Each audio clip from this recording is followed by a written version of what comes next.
Take me out to the ball game. Take me out to the crowd. Buy me some peanuts and Cracker Jacks. I don't care if we ever go bad, for it's root for the home team. Something, something, thumb. For it's 1, 2, 3 strikes, you're out at the old ball game. Hello, my name is Mary Moses, and today we're going to be talking live with John. And usually when I go live, we do an oracle reading. This is doing the ancient art of scrying. And scrying comes in many different forms, but my form is on paper with charcoal. And we talk to deceased loved ones. We talk to spirit guides. We talk to the blueprint of your soul. We find out where you are, where you're going. And today we're going to present some pieces that I've done in the past and link it to the number 3. 1, 2, 3 strikes, you're out at the old ball game, where the 3 nails of Christ are 3 nails that are nailing you to a cross. And what is this cross? Let's ask Birdie. What is the cross, Birdie? Do you know what the cross is, or do you just say, Oh, it's a song? Really? Is it music? Maybe so. How about you, robot? Who do you think it is? What do you think the 3 nails reflect? You think the 3 nails reflect 3 speed bumps on the road of your body? Yeah, right? I believe that we are entering into a new body of time, and I think that we shift timelines. And as we shift timelines, some of us go through awakenings and some don't.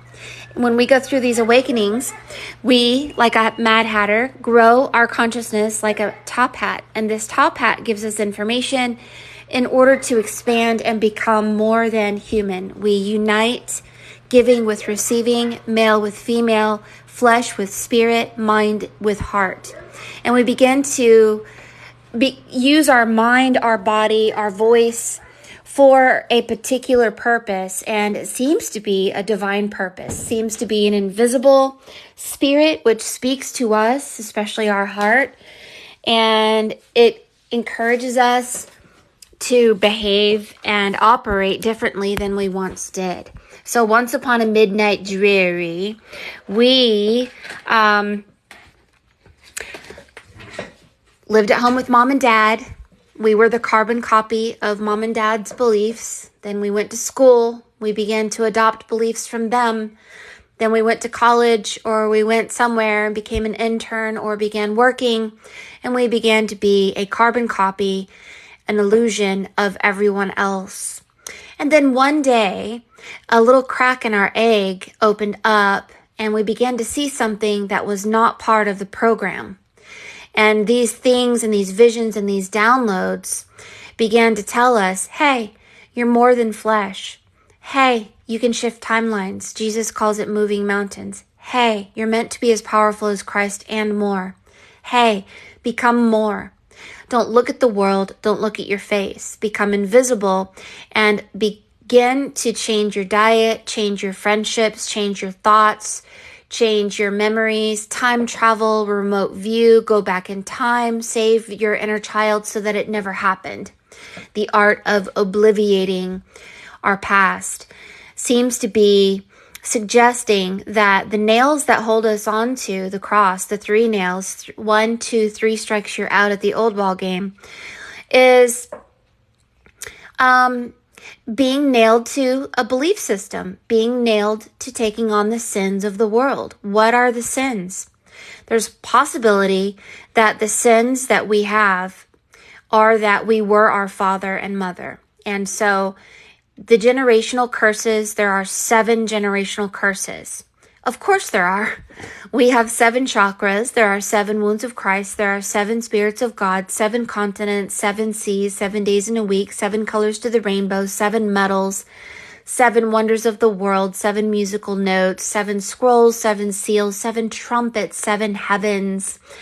And these 7 generational curses are what seems to be at every life. For 7 generations, we go through a cleansing where, as the son or daughter of the mom and dad, we can perceive ourself looking at ourselves in a parallel timeline, seeing that we were a jerk, seeing that we were unhealthy, and we heal ourselves until there is no more curse. There is no more being nailed to the cross.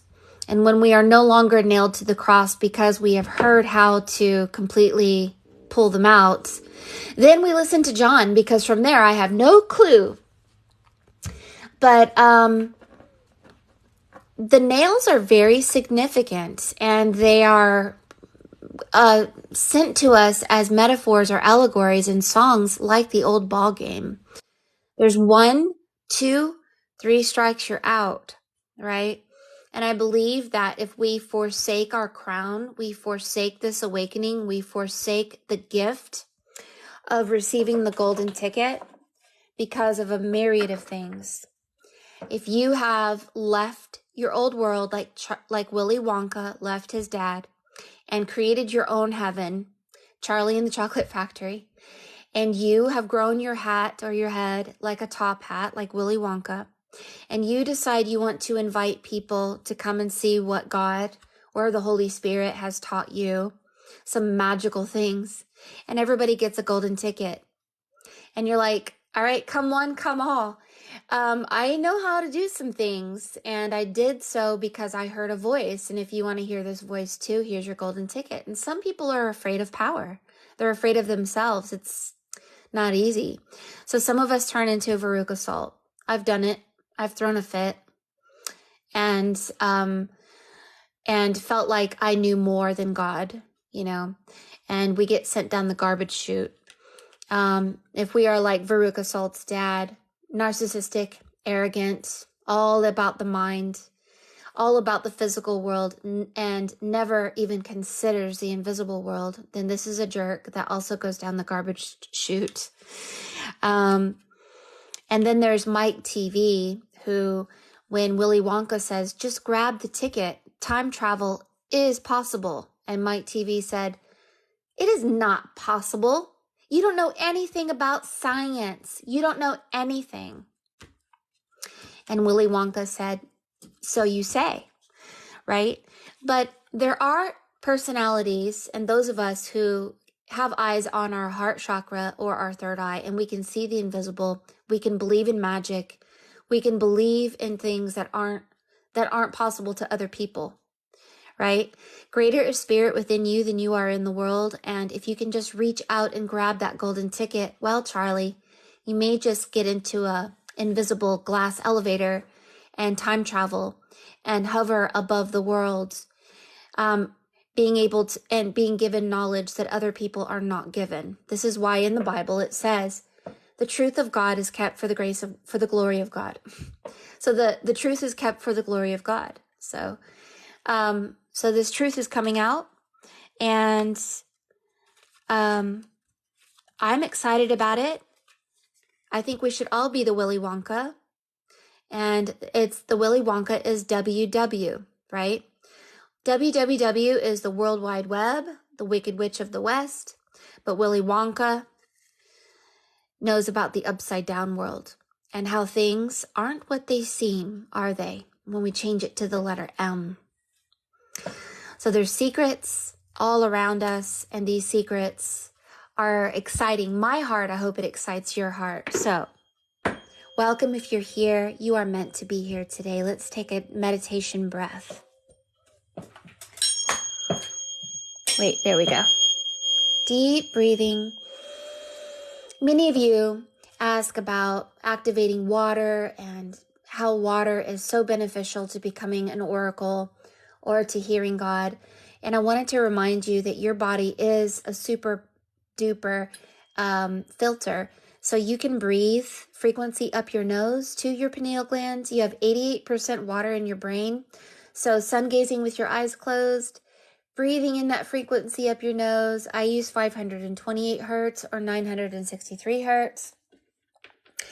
And you just think in terms of frequency. Life begins at 70 hertz frequency. Death begins at 25 hertz. There is life food. There's food that has 70 hertz or more. And there's death food, like donuts and soda. There are people who give you life, and there's people who give you death. There are emotions and actions that lead to life, emotions and actions that lead to death. Cleanliness is next to godliness, because when we clean, we are actually praying. Action is a prayer. So as we go through this awakening and this ascension, we spin around and we're just lost a little bit. We're like, dearest God, could you please just speak in plain English and talk to us? And what's strange is it seems to be many of us are getting the same answers, and we're talking to each other. We are the voice of God. We are the hands of God. We are the eyes and mind of God. If we aren't, then we are the mind and hands of the World Wide Web or the Wicked Witch of the West, right? So, I'm going to bring a couple of things forward here. We have a little bit of time. I'm going to do a collective reading for you guys for free about what Spirit has to say for all of us today in particular. I feel like the energy of today is peace. We're finally making peace with our world, people, family members, ourselves, and we need to come to peace, for me, with social media platforms. It's just ridiculous. It's spinning me in a circle, so I have to come to peace with that. But it's about Libra, balance. It's about coming to peace with all aspects of our lives in order to become a master. So let's see what Spirit has to say for you guys today, including me, because we are one heart that beats as one drum. You ready? Two of hearts, two hearts that beat as one. I need you, I need you. Two of hearts, two hearts that beat as one. Come on, come on. I never thought that we would ever be this happy. Yeah, baby. Something, I can't keep it to myself. Oh no. When we're together, it's like hot coals in a fire. Hot, baby. My body's burning, so come on, be my desire. Whoa, whoa, whoa. I never thought that I could take it this way. And I'm going astray. When we're together, it's all falling apart. But now I know that we are gonna be that two of hearts. Two hearts that beat as one. I need you, I need you. Two of hearts. Two hearts that beat as one. Come on, come on. Some of us are going through the fire. These are flames above the head that are giving us our golden crown, the burning of the phoenix, and the phoenix rebirthing us over and over. Just when we thought that we had it all figured out, we get burned again and rebirthed and rebirthed. It's almost like God is saying, oh, you've gone through a rebirth? Oh, here's another one. You're like, oh, really? So there's a lying witch that is distracting many of us. I don't know if it's a witch. It looked like a gnome at first, but it's somebody with a long nose, long chin, and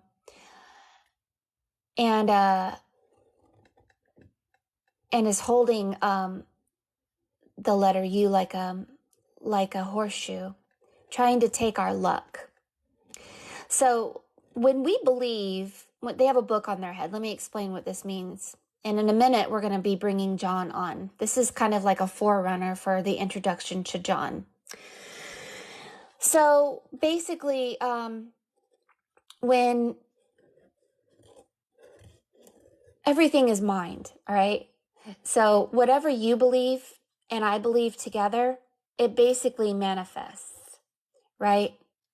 And so the evil ones want you to believe like them. Because if you can open their book and believe their mind, they will nail you to the cross of their reality. So let's say this wicked witch is telling lies. Anytime you see someone with a very long nose, it means a Pinocchio, someone who tells lies. So if they're telling lies and we believe the lies, then we enter into the hall of their mind and by extension, their world. It will nail you to their cross. To get nailed to their cross means the only way to get unnailed is to stop believing what they believe. And it's a belief contract, basically. So this is, there are beings and energies that know that we're going through an awakening and an ascension and that we are dissolving all curses and karmas. And we're starting to embrace and accept the golden ticket, which is our prosperity. And we're just about ready to step into that heaven and that prosperity. And there are these jerks going, oh, but if I just divert your attention for just a minute, and if you believe what I believe, then suddenly you will forsake the golden ticket and we will become like Veruca Saltz or Mike TV and say, that's not true. That's not possible. I want to do it my way and I want to believe this. But belief is in divine timing. We are all led through a spiritual awakening to believe, because these beliefs shift and change. And this bull is very strange, not with the regular body of a bull, and has somebody with angel wings here, like an angel, like this. And they're seated in a position that's like this, and like this, and like this, 7 and 7, like this. And there's a bird, like I don't know if it's an eagle, don't really know.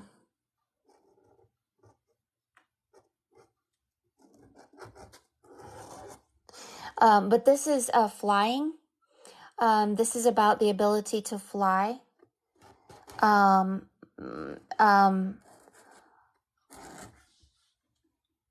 me get another pen. So basically what this is telling us is let's not get distracted. Number one, we are completely in the hands of God right now. We've gone through the eye of the needle, and we just have to not be distracted. So here we go. So 2 hearts that beat as one. And there's an energy coming out of somebody who's watching today. Your solar plexus is going into somebody else's heart. And I don't know what that means. But, we do share energy. We do share power. For someone to be sending energy like that.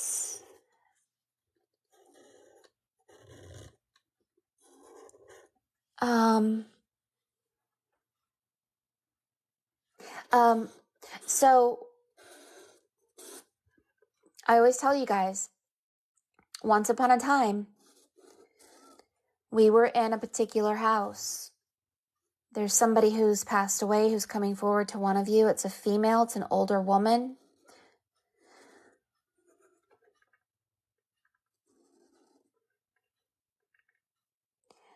There's a scarab beetle. This is a symbol that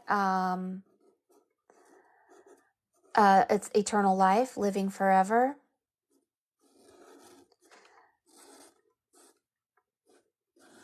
When I see a house like this, it's shifting realities, guys. We shift realities all the time. Some of us are in the body of Christ. Some of us are in the body of Freya. We are in the hall of Freya. We are in the hall of a new world. We don't know it because we're somehow coexisting with those who aren't. And so we are all in a parallel paradigm, shifting worlds.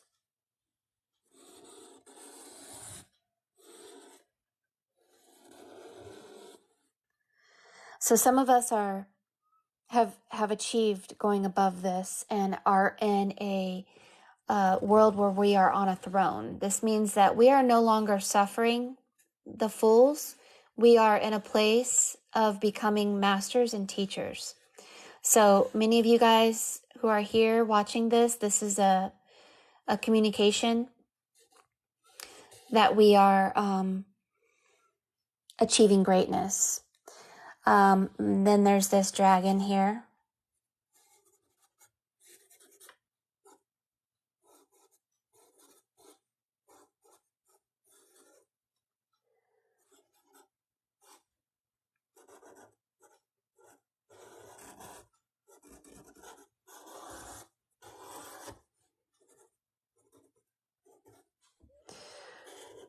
But it's like this, and this, and this. So there's angels. Really, there's invisible beings here now.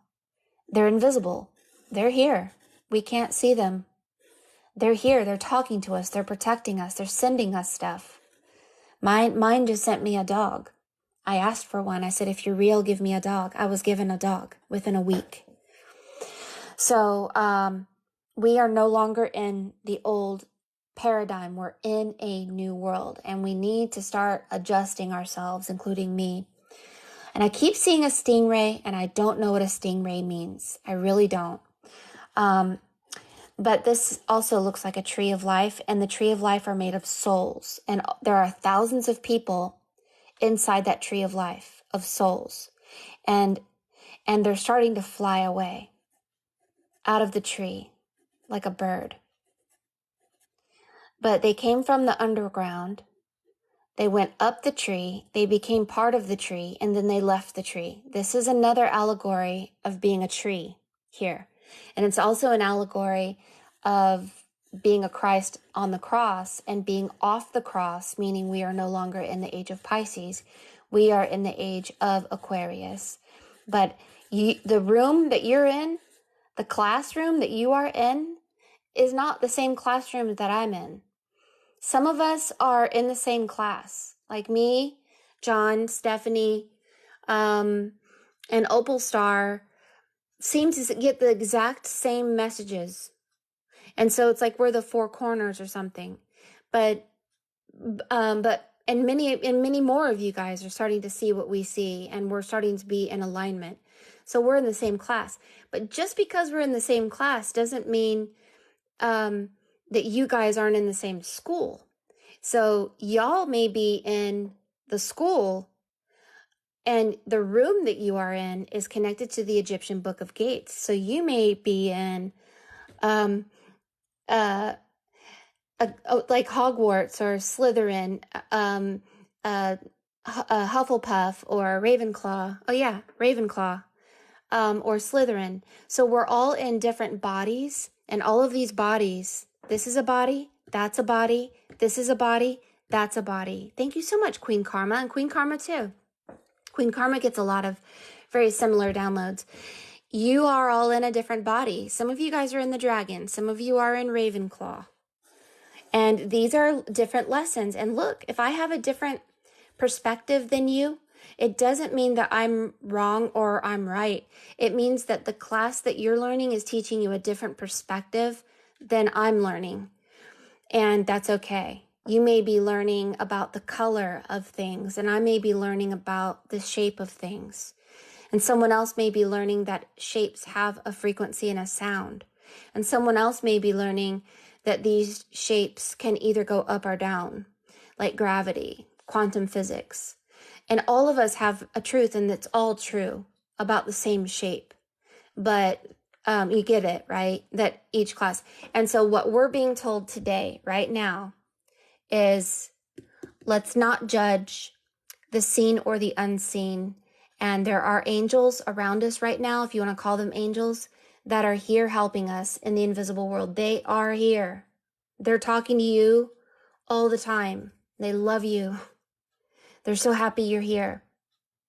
They definitely want you to keep the golden ticket by being humble and obedient to Spirit. They do not want you to be distracted by liars, because you will get nailed back to the cross again of their world. And so just whatever truth you're getting through your heart, trust it, move with it, sit on your throne, hear it, obey it, trust it, rejoice in it, dance with it, clap with it. John is part of mine. Opal Star is part of mine. Queen Karma, all of you guys here, we're all part of it. And we were led here by an invisible spirit we can't see. Believe in magic, I say, because I know it's true. I've seen it my whole life. My mother had a magic. She would do amazing things. I couldn't believe it. She would say, I was asking for this, and suddenly someone off the street just came and gave it to me. Oh, it's so funny. I was just praying for someone to just give me a car. And lo and behold, I'm walking on the road and someone said, if you have a penny in your pocket, you can have this car. I'll sign over the deed today. Happened. Bam. So I grew up believing in magic. I saw it. And I still do it. I still do. And now I want to just go ahead and encourage you guys to believe in magic too, because why? It makes us feel good. It makes us happy, and it makes us have hope that, hey, yep, it is quite true. Jesus said you can be as powerful as him and more. But those truths are not in the Bible, are they? This is where we shift away from the Bible and we begin to hear a living word, whether you are religious or not. If you're a shaman, if you're into alchemy, if you're an alchemist, if you're into Buddhism, if you're an atheist, you have a heart chakra that is 5,000 times stronger than your brain. And this heart chakra has the ability to talk to the sun, the moon, fire, water, animals, visible and invisible. And it is so much more powerful than the brain. And it's an exciting time to be alive. So this is our reading for today as far as a collective reading. Somebody giving power to someone's heart chakra is very good. We have to remember when we're healing others or we're helping others, that we receive that power back. Every time you give your power away, go get it back. Sun gazing, making nature your ally, crystals, water, drumming, dancing, singing, drinking water.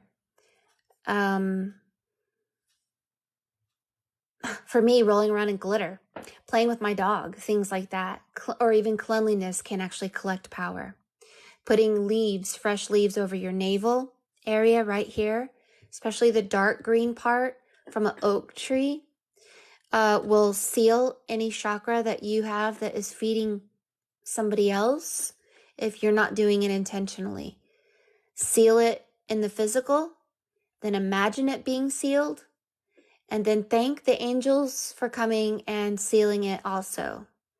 And then you won't be giving your power away to a jerk. All right, so let's see what time it is. Oh, we are ready here. So let me just give a short introduction to John. I met John, was going to give him a reading, but at that time I was reading for people who had very dark energy and I didn't know how to transmute it. So I refunded him and said, I can't read for you right now. I don't want to give you a virus. I have one. And I want to read for someone or connect with someone when I'm under duress or stress, because you'll get it. That's how it is. And so finally he came back to me and said, are you okay now? And I said, okay, yeah. And I gave him a reading, and then I've been giving him a couple of readings since, and we became friends and started having almost similar brains. We think, we get downloads. I read, and then he is able to see things that I can't see, and vice versa. I am magnetic, he is electric, and we work very well together. Like this magnet, a magnet, like right here that wicked witch has right there. And the wicked witch, the jerks, want to take this magnetism that I have with many people that are my destiny, to be part of my spiritual mind and heart.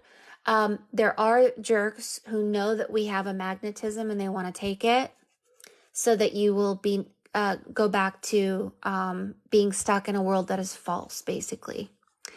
So I'm so thankful for John. We've become very close. I'm very thankful for Opal Star, Queen Karma, Trina, Stephanie, all of you guys here, Mary Jane, all of you guys here. If I haven't called out your name, very thankful for you. You are meant to be in our boat. We are meant to be in the same school. If not this, we're in the same school. We're not in the same classroom, and that's okay. But we can add to each other and we can help to balance each other, because balance and peace is what's going to give us power. So let me find John and let's bring John here. And I'm going to be bringing some pieces that John asked me to bring, which was the music box and St. Elmo's fire. So we will be able to talk to John. John has some very exciting things to tell us today about pulling those nails out. Some ideas that I don't even know about. So let me find John here.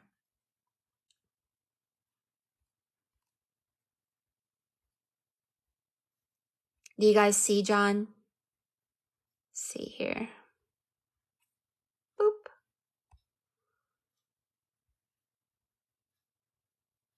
Oh, I love you too, Steph. So glad that we have this family. It helps us during this time, doesn't it? This shift was really hard, but now it's getting easier, I think. We're starting to be able to adapt to the frequency and the energy of these new houses and these new realities. Look, we have 111, 112. Okay, so if John's not here yet, let's go ahead and look a little bit more at this. Because what we see here is a genie in a bottle. So you see this genie bottle here? It's like this. And there's a jinn, and the smoke goes up to this witch. When the jinn wants to take your consciousness from you, what they do is they push your chin up to look at them instead of what you're supposed to look at. And this distraction takes you out of divine order. Basically takes you off of the yellow brick road. And then you're lost, my precious, in a field of poppies, and you fall asleep by poison because you got off the yellow brick road. And the jerk wicked witch made the poppies to begin with and put us to sleep again when we were awoken. And then suddenly snow came and fell down, and it was the solidification of spirit manifested within the flesh, the crystallization of spirit manifested within the flesh, which is a snowflake. And then the snow came down by Glinda, the one with the crown. And suddenly we woke up again, got back on the yellow brick road, went back to Emerald City, the green heart chakra, and said, oops, sorry, scrub, scrub here, scrub, scrub there. We get cleaned of all that is false, because the wicked witch is quite deceiving. And she will do everything she can to put us to sleep. And the wicked witch is a metaphor for two things: the Draco star system and the World Wide Web. This is the world that is false, the illusion. Hello, Trina. So glad that you're here. Hello, Wendy. Hello, Val. You've been working on through eye gaze with my chin points up a lot. This may have been you. This may have been you. There's communications through symbology here and through numerology. All kinds of symbols here. If you look here, this is the eye of the needle. We've gone through the eye of the needle. Here's the eye of the needle. We have come out of the eye of the needle like a portal, like a puddle. And we have shifted into another world. And these places, they come like a thief in the night. This is the eye of the needle pointed down. This is the age of Pisces. But the eye of the needle pointed up. This is water. This is fire. Water, fire. And when these two come together, it makes the number 8. It's eternal life, right? They have to come together. You go in this portal, you can go out that way. The house goes in this portal, comes out this end. You can go in this portal, you can go in that portal, you can go into different portals now of understanding, of knowledge, of time, of all kinds of things. I think we're free now. I think Spirit wanted me to tell you guys that. Just many of us are like testing this freedom with each other and with ourselves to see what's going to happen. How much power do we have, And I think we just have to not rock the boat,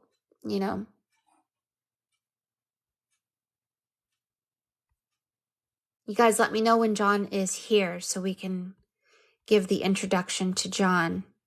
Is it a ladybug? I've been seeing so many ladybugs, but I see this as an egg that is also water. It's the looking glass. The looking glass is a portal. It's water, and it's all of you guys becoming an oracle. The looking glass doesn't just happen on paper. You can have the looking glass in your mind. You can see the looking glass in other people. You can see the looking glass by watching a movie or reading a book, and suddenly you get downloads. You don't have to do what I do. Answers come in your mind, within you, outside of yourself, in art, music, everything. And you can bring these truths out. If you do tarot card reading, these truths will come out.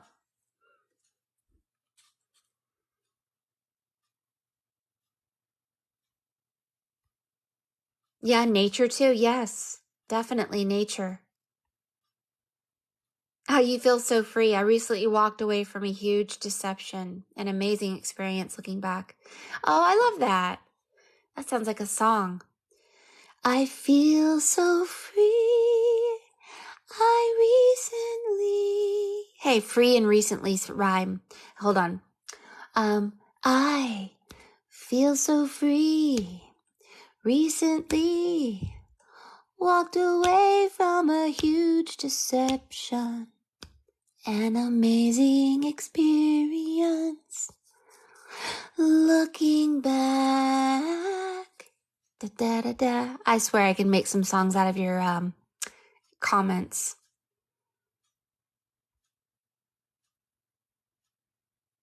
Oh yeah, there's clouds here too. Like that tree looks like a cloud, this body looks like a cloud. This is an upside down heart kind of right here. Hi, Yaya. Thank you, Yaya. I love you. I'm gonna remote view and telepathically go to Yaya's garden and dance with you. We need to start seeing each other on the spirit realm. So if you look at the eagle here, the eagle ends up being here also. And it's like the ability to shift timelines. This is what Christ said. You can move mountains.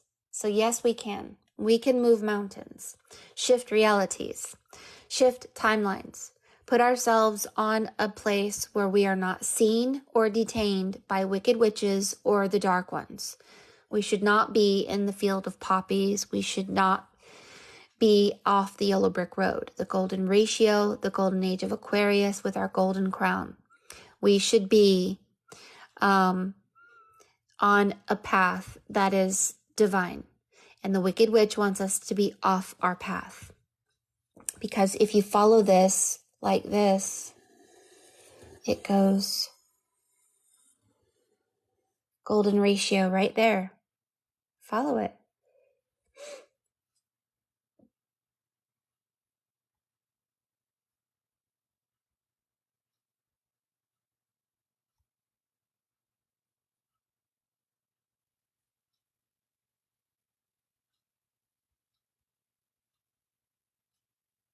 So, I just want to give John an introduction. John, we're waiting for you, baby. I hope you're here. We love you, and we're so excited about what you have to teach us about the 3 nails and about being able to be free finally, because there's something that we're missing. There's like speed bumps still in our way, And John's going to teach us how to get those speed bumps out. And he literally has a miracle message to help us today. Get these speed bumps, these nails, these inconsistencies, these manipulations, these lies, this almost like grid that just won't move in its proper place quite yet. He's going to teach us how to move this so that we can fully shift into the full glory of our St. Elmo's fire.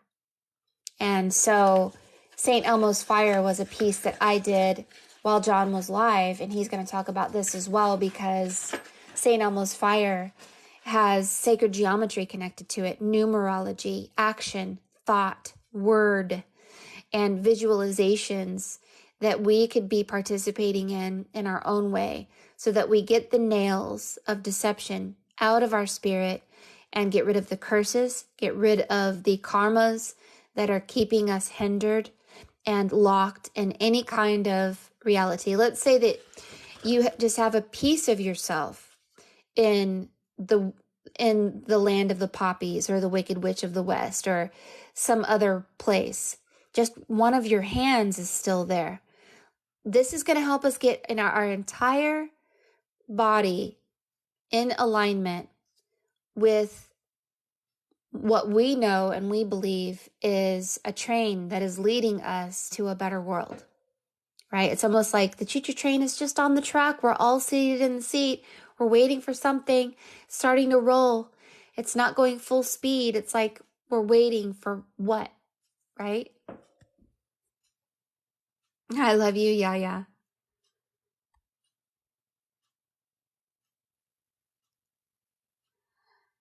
All right, let's see. Where's John? All right, here we go.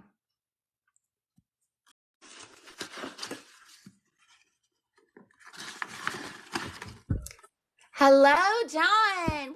Hey guys, I'm indication of how many people we're reaching and how many people are being impacted by some of the things that we're uncovering together as a team. And we can't do that just Mary and myself. Every single one of you guys is contributing to that. So the more people that we could get to listen to this stuff and to consider it, who are interested, of course, the better. So thank you guys for that. You guys are the only ones that can do that. Thank you so much. Number 2, the St. Elmo's fire video. Okay, so here's where we're at with this. You guys know I get very excited very quickly, and one of my challenges that I'm always working on is trying not to take on too much myself. Right? I am prone to burnout because I like to help and because I like to do as much as possible. But so I wanted to announce that the St. Elmo's fire video that I was working on, and Mary saw it, Opal Star saw it. I really did put it together. I was working hard on it. So here's what this is going to look like. For 2 main reasons. The first reason is time. I literally, after this week with the downloads that I got, I just don't have enough time to do it all. And I think that you guys will agree that when you hear today what we talk about, it's very important to make sure we prioritize that, because we have videos of this that you guys can go back and watch and replay. You have all the instructions, and you can do it in a way so that we have some creative diversity. The reason why there's so many of us light workers doing this for this ascension is because we all bring a little bit of a flavor, right? And that little bit of a flavor that's different. We have tons of diversity in this group, which is awesome. That's to our advantage. So if there is one video that everyone uses and does it the same way, while it'll be a little bit different, there's all kinds of songs that can be used. And the reason I picked St. Elmo's Fire was because of how it made me feel. Like, the feeling was so overly intense, it was insane. Every single one of you, I encourage you to find a song that you know what the meanings are, apply it to a song that you feel. Listen to your feelings and then apply it, because that way, the more creative songs we have like that are a little bit different song, the more impactful it's going to be for more people. So I'm going to go ahead and let everybody do it on their own, and please share it. Share it, because it's important for all of us to reach as many people as we can. That's why there's so many of us. Okay?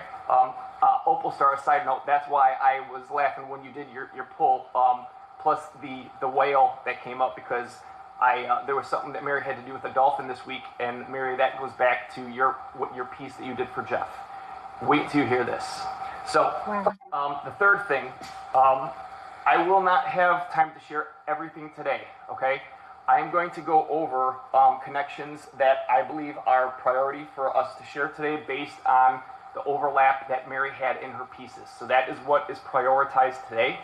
I am going to get through as much of it as I can, but I usually say if you have a question, ask. I'm going to ask today. Please write your question down and save it so that we can get in as much as we can. These usually go for a few hours as is, and I don't want to push it so that it's painful. But I promise you it's worth it. So having said that, Mary, do you have any announcements or anything you want to talk about before we jump in? No, not at all. It's all you. All right. So let's talk real quick about, I make these videos for these classes, right? And I send it to Mary right away. And the TikTok for the class today was kind of a little bit of a practice exercise, right? Because we've been talking about observation. How do I come up with all these things? How does Mary come up with all these things? Mary observes the invisible. I observe the visible. And together we connect all these dots, and that's what this is about. So I put a lot of codes in that TikTok. So let's talk about some of the codes that if you didn't catch, go back and watch it. And I encourage you to look and see and challenge yourself. Now I can look for this or that. All right, the first one. So there were two main parts to this TikTok. The beginning part was someone talking, right? And the end part was singing. Okay. So Fiona Good is in the beginning, right? Fiona Good is she's the supreme witch on American Horror Story. She's a really cool character, but she's brutal, okay? Mary, who Fiona Good represents, even though it's a female, she actually represents Odin or God or the Anunnaki leader, whoever was in charge of doing this to us, locking us here, all right? Because Odin is the bad guy, and he locked himself in with Freya. Freya you could think of as the divine feminine, all right? He uses her power because she's locked in with him, okay? We'll get to that in a little bit, but that's what the X is, the Givo, all right? Because of that, in American Horror Story, she can manifest as a female. Odin, because he has all these different things, can manifest as male, female, whatever he wants. So you can think of Fiona Good as Odin or God, but not the creator, all right? In the beginning, she's talking about there's a dance. No one taught me how to do this dance, right? And we hear right away there's trumpets in the beginning, okay? Trumpets signify the mark of the apocalypse, right? When the angels in Christianity blow their trumpets, the 7 trumpets, that's what that represents, all right? She's talking about a dance. Well, what kind of dance is it, right? We see a dead tree in the winter, in the snow, and the dance is represented by Rhino, right? The room that we've talked about a lot, okay? Later on, the dance is represented, Rhino represents the song that gets sung. So why does it start with a dance and then go to a song? Well, the root chakra, right, or the action of Rhino, your physical chakra, is the dance. Rhino in your spiritual chakra, throat chakra, that is singing, right? So we want to discontinue the action, right, to bring down the veil and then create the new world with our throat chakra, Rhino, okay? But do you see what happens to Rhino in the video? It starts out like this, and then it tilts to the side, and then it goes upside down, and then it starts spinning. And when the Rhino starts spinning, it makes an upside down Othala, right? So, time to turn this bad boy around.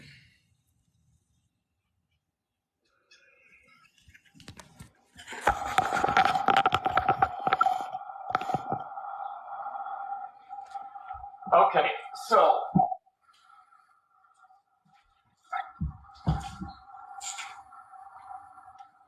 the dance,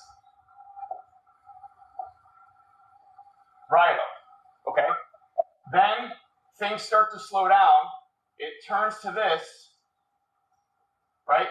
as you hear a heartbeat or a clock start ticking faster and faster, right? The drum beat, raising frequency. And then the righto is upside down.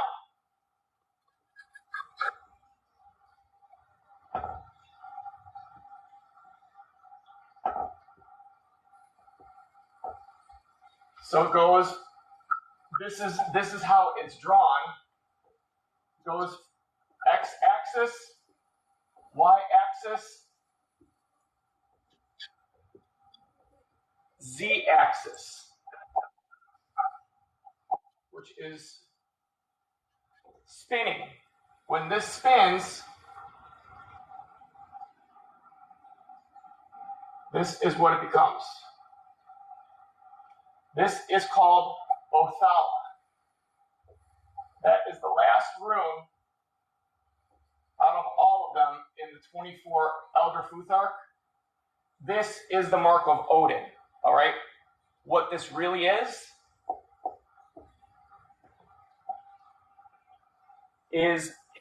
the Vesica Pisces fish pointing upward or the Omega, okay?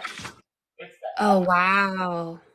Alpha, Aries, and the Omega, Libra, okay? Now, Mary, you in your readings, right?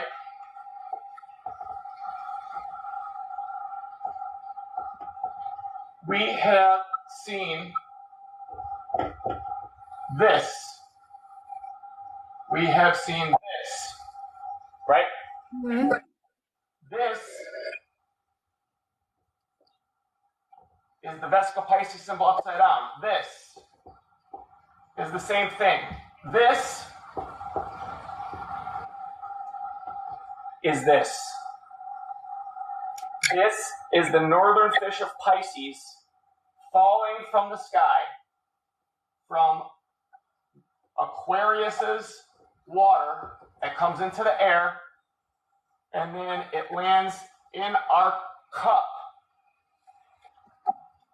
That's why she says, carry a cup in your hand. Okay, so what am I trying to say with all this?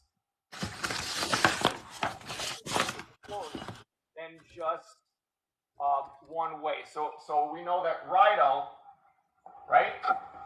This is the way we draw Rido as representation of its energies in full.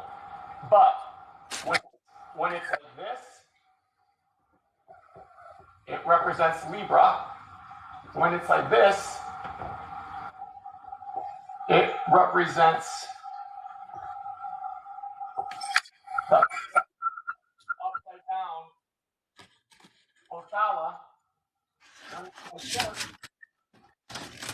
it represents Aries.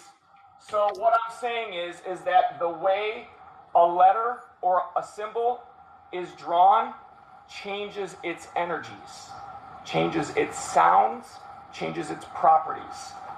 Remember when we talked about we're going to give ourselves our magical name, the fourth component that's missing? And I was like, hang on, there's more to it. Today's the day where we learn what there's more to it about. And it's amazing. And Mary, you are the one from your pieces. I would never have been able to put this together had it not been for this piece right here that you did for Jeff. This piece tied in this piece, this piece, this piece. Mind-blowing that you can see these things. It's mind-blowing, Mary. The double heart, the reason we keep on seeing this double heart, right? We talked about the scorpion being inside of the heart in Enlil's necklace, which is Odin's necklace, right? That's where he keeps Freya, the scorpion. The reason one heart wasn't right is because it's two hearts. The scorpion, and here is the thorny feathers. Oh, wow. Holds it in place. You saw it. Okay, so we're going to get to that after we talk a little bit about this. So let's finish what we saw. So also in this TikTok, right? That in the beginning, right? It's black and white, and then when the song starts, it turns into rainbows, kind of like Dorothy in Kansas, until she went over the rainbow, right? Right. So we have the octagram starts out in the sky, and it's gray, right? Hazy shade of winter in the sky. Then the hexagram shows up on the ground, which she says, my first move is I don't make any move at all. Remember that. That's important. Okay? The hexagram is on the ground. It's brown on the ground. Leaves are brown. All right? What is another color for a gray sky and brown leaves on the ground? In wintertime, it's what we call in the song silver and gold. Oh, wow. Huge. And this was largely attributed to some of the dragon cards that I got that Opal Star did a reading for me and posted it. I ordered those cards, Opal Star. I pulled the first one I pulled was a brown dragon. It was the oldest dragon of them all, who's the king of the dragons, and I clicked. The color brown equals gold. The color gray equals silver. All right? Silver should be the earth, gold should be the sun, but they changed the silver from the earth to the moon and replaced the silver earth with red, okay? So then she says, I make my first move at all, and which is no move, right? The reason she says that is because she's female, she's magnetic. Magnetic is an attraction. She doesn't have to go anywhere. Remember, the Empress stays in the ivory tower. Atreyu comes to her. She does whatever she wants through thinking and feeling, and controls all of the electric men to come to her, to do her dance, right? So what is this dance that they're talking about? The dance is the doll on a music box who is dancing around and around and around and around and around, creating the pump that we saw last week, right? This wheel right here is the sun, and the wheel behind it that turns it is the moon. The sun and the moon are the dictators of the movement and function of this reality. All right? She says, beautiful animals. Remember what we talked about? The original earth gods, our original form? We're going to get into that today. And then we talked about the beat of the frequency getting faster. Now, this was what's interesting. So we talked about a lightning bolt coming from the top of the tree, splitting the tree, right? The hanging tree in half and revealing the heart of stone, right? St. Elmo's fire, we pulled the sword and the stone out and switched our hands to catch the fish in our hand, right? Well, we were talking about bullhorns, right? So what happened to our bullhorns? They put the function of the bullhorns in our hands. That's why she says carry a cup in your hand. Your right hand is pushing out. Your left hand is pulling in or receiving. How do you receive water? In a cup. You receive with your left hand, which is exactly what we did in St. Elmo's fire. We're going to talk today about positions for your hands based on what time of day it is to align with magnetic, electric, diamagnetic, or dielectric energies in order to get what we want, all right? It's getting very specific now. It's very exciting. Then the lightning bolt comes and splits in half, right? And it says nothing is as it seems, but the lightning bolt is black. Why is that? Because it is possible. Lightning is made out of light photons, right? Do you guys remember when I said the first time, I heard myself say Rido, but I never saw the actual character, and I always wondered why that was. And then last week or the week before, one of the two, I said it's because I realized that the Rido rune, right? This Rido rune, the symbol of it, is made out of Isa, which is ice, and part of a Soilo. Okay, so Soilo is the sun. Okay, we know that is distorted energy. All right, it is made of two kinas. Okay, kinas itself, a full kinas is 90 degrees. but half of kinase is male-female, all right? This Sowilo for Rhino, when it's drawn like this, is one full kinase. Okay, so that's male and female together, and then a half of one. So there's three kinase, right? Or three kinase components. One female and two males.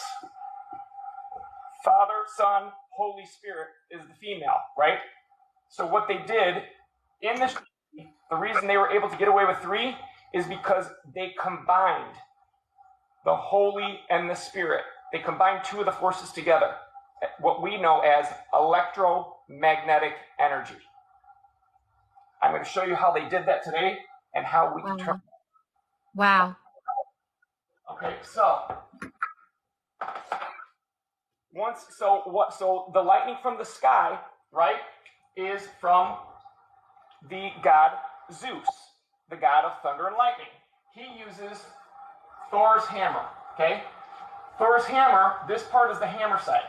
This part is what we call a thorn.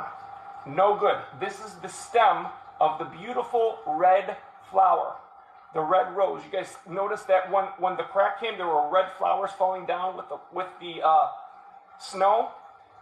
Last night we had a total lunar eclipse. The total lunar eclipse was called the flower moon because it was a full moon in Scorpio. All right? We'll talk to them about what Nostradamus said about last night and that a little bit later when I reveal some things. So this from the sky, right? Lightning from the sky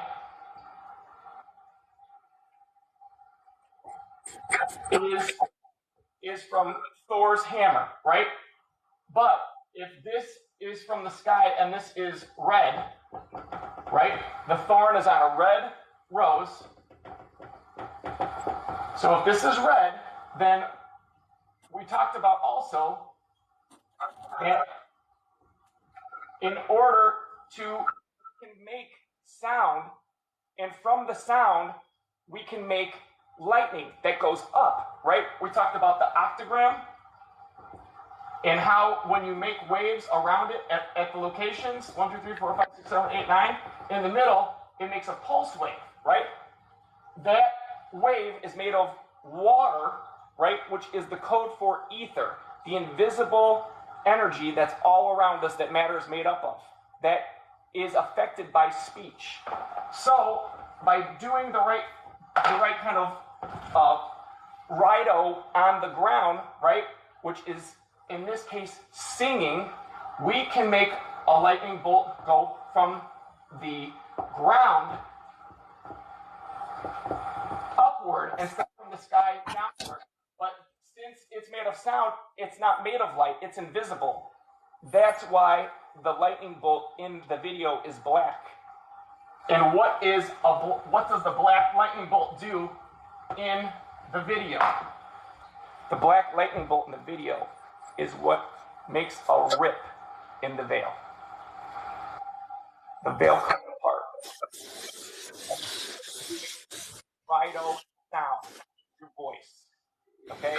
Shoots the lightning bolt, okay, from the ground upward. Signal fire is what allows you to do that. Okay? So cool. Then once it happens, if you didn't catch it, the octagram was at the top, which was gray or silver, and on the ground was the hexagram. Brown, the leaves are brown, the sky is gray, hazy shade of winter, right? And then we do the lightning bolt, tears it, and then, if you didn't catch it, go back and look. Now, the hexagram is up on top. This is red. Okay? Before, the water shot it up from the ground, right? So this is red water, brown to red, and then the octagram is down here, and that's blue. Fire. That's St. Elmo's fire. That's what St. Elmo's fire is about, is turning the silver into the blue. All right, that flips everything, because now Earth is this way. You got blue fire and red water. Red water? What does that mean? Oh, yeah. Red water is something we call red wine. That's why Jesus makes the water into wine. And Oh, wow. also what we call our blood. Now, okay, John, that's scary to me. What is that? Here's why. What does blood have in it, guys? There's something in our blood specific that makes it red, okay? Blood is red because it has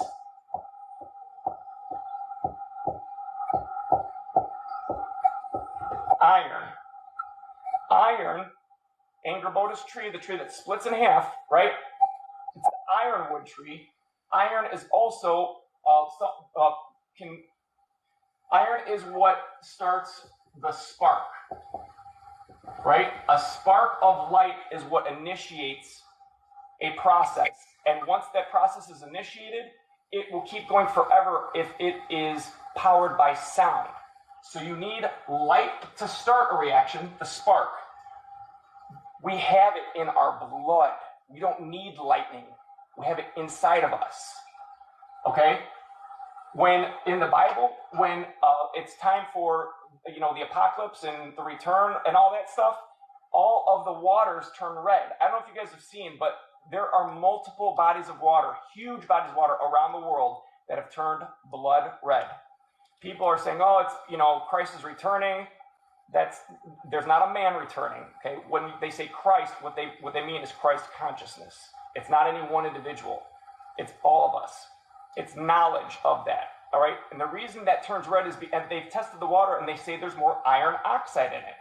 Now they're attributing this to Nibiru coming, right? Well, how does that work? To me, that makes no sense, and I'm going to tell you why I know that's false.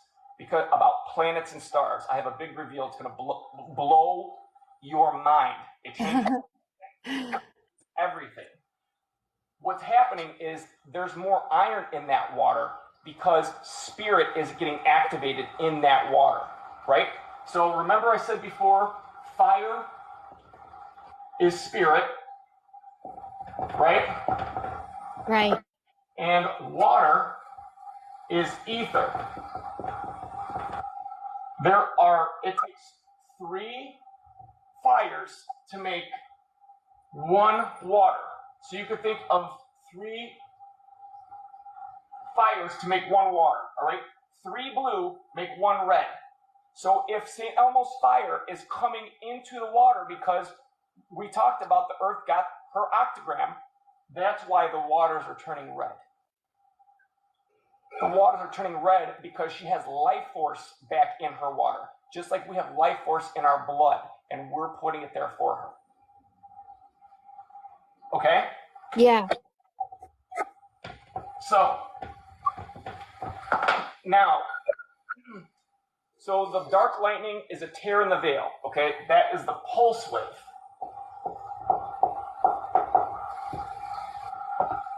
Right?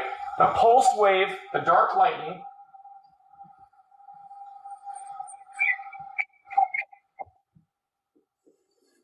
it comes from sound,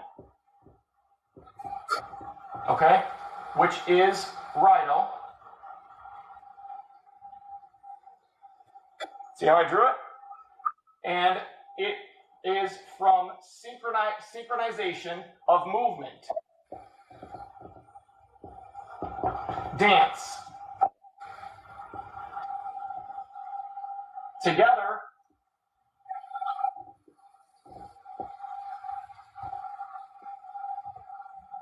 will allow us to bring the northern fish of Pisces back into our crown, and it catches it in a cup. What's the cup? Your hand. Your hand goes like this for St. Elmo's fire, catches the water, puts it back in your heart. Wow. That's incredible. Like absolutely but not just There's more. keep going. Yeah. I mean, I mean, there's so much. I didn't have these details before when we did it at St. Elmo's Fire. This is what I love how these downloads go. They give you enough to be able to share it and make sense, but then more comes. Wait till you guys hear what happened to me, what manifested in outside this. All right, so Hazy Shade of Winter. What's that song actually about? Right? Are they singing about? What they're singing about is life is going on. They're looking around. They're hard to please because nothing that they truly want is outside, because the outside is a false veil reality. It's never going to be there because it's there to make us suffer, right? So I was so hard to please, and every chorus starts with the ground. The ground. The ground. I'm like, what is it with the ground? She's saying it for a reason. Okay, what that song is about is normal life, the apocalypse starts. Okay, when the apocalypse starts, she says, hear the Salvation Army band. Those are the angel. And then right after she says that, you hear more trumpets. It's the angels blowing the trumpets. Revelations has begun. Okay? Right. And what she says next is, down by the riverside, it's bound to be a better ride than what you've got planned.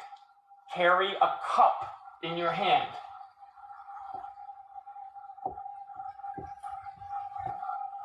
We'll get into that too. But carry the cup in your hand. Okay, this is a C. There is an upside down, two upside down urus. Okay, it's the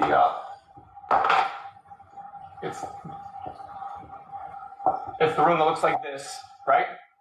And then the P is thurusas, the hammer.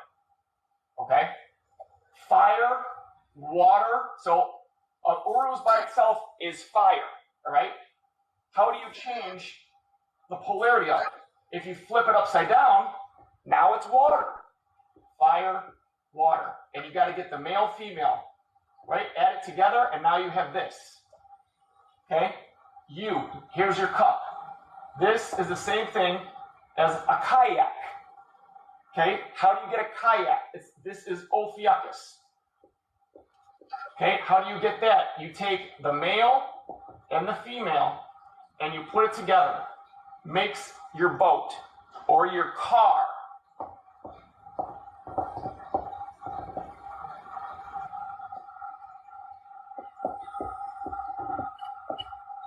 That is what neutralizes the knot, right? And you get life force. We're getting into all of this, all right? You guys, this week, from what Mary has shown us in her pieces, I have an exact, perfect model that we're going to use together to rewire ourselves. Literally, I'm not talking about, we're going to do it one day. We're doing it now because I've got all the answers and I'm just fitting the pieces of the puzzle. That's why today's so special. All right, so the trumpets. Now she says, down by the riverside, it's bound to be a better ride. All right, so you have the river, right? She says ride. That's Rido. And the land, Rido.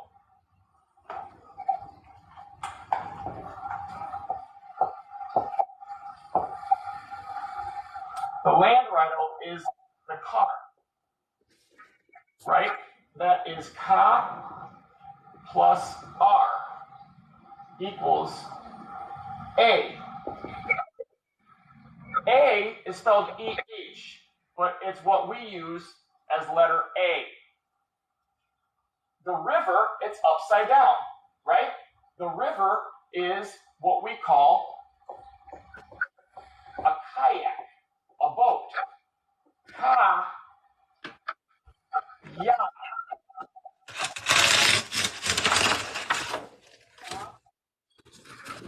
Ya, and it's hey, I'm going to wait on this, but what I'm saying is this. There are two options. In a circle, right? So you always think in terms of the zodiac circle, right? In the circle of the zodiac, we have a top and a bottom. The top is the land, or where there are mountains. The bottom is the river or the water where it collects in valleys. Put these two together, and there's our ingwas, our seed that we put back into the top part. This is the container that holds the life force, which is Eeyore. Okay, when you put the life force in the container,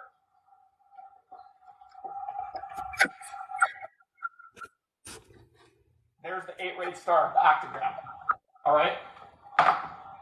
Here's the important part, and this is why I encourage everybody in the beginning to go to multiple sources and identify where they're the same, right? So if this is the container, right, and then the life force, also called the essence or the spirit, right? So this is etheric, which is represented by triangles. This is spirit, which is represented by circles. Okay, if this is Eeyore and this is Ingwas, it's the same thing as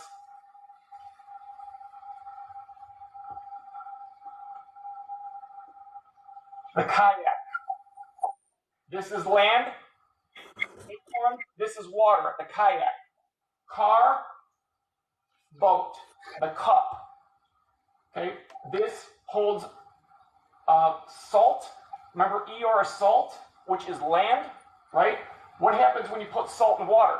It disappears. It becomes part of the water and turns the water into red, because this is life force, and life force carries with it the spark of life. The spark is iron. That's why you see all the references with bulls, blood, always cutting their throat, bullfighting, all of it, all the nonsense. This is what the bull means. The bull represents the life force, the divine life force that they took and turned on its side like this, so that we can't use it. So here's the other thing. Okay, so Ingwas is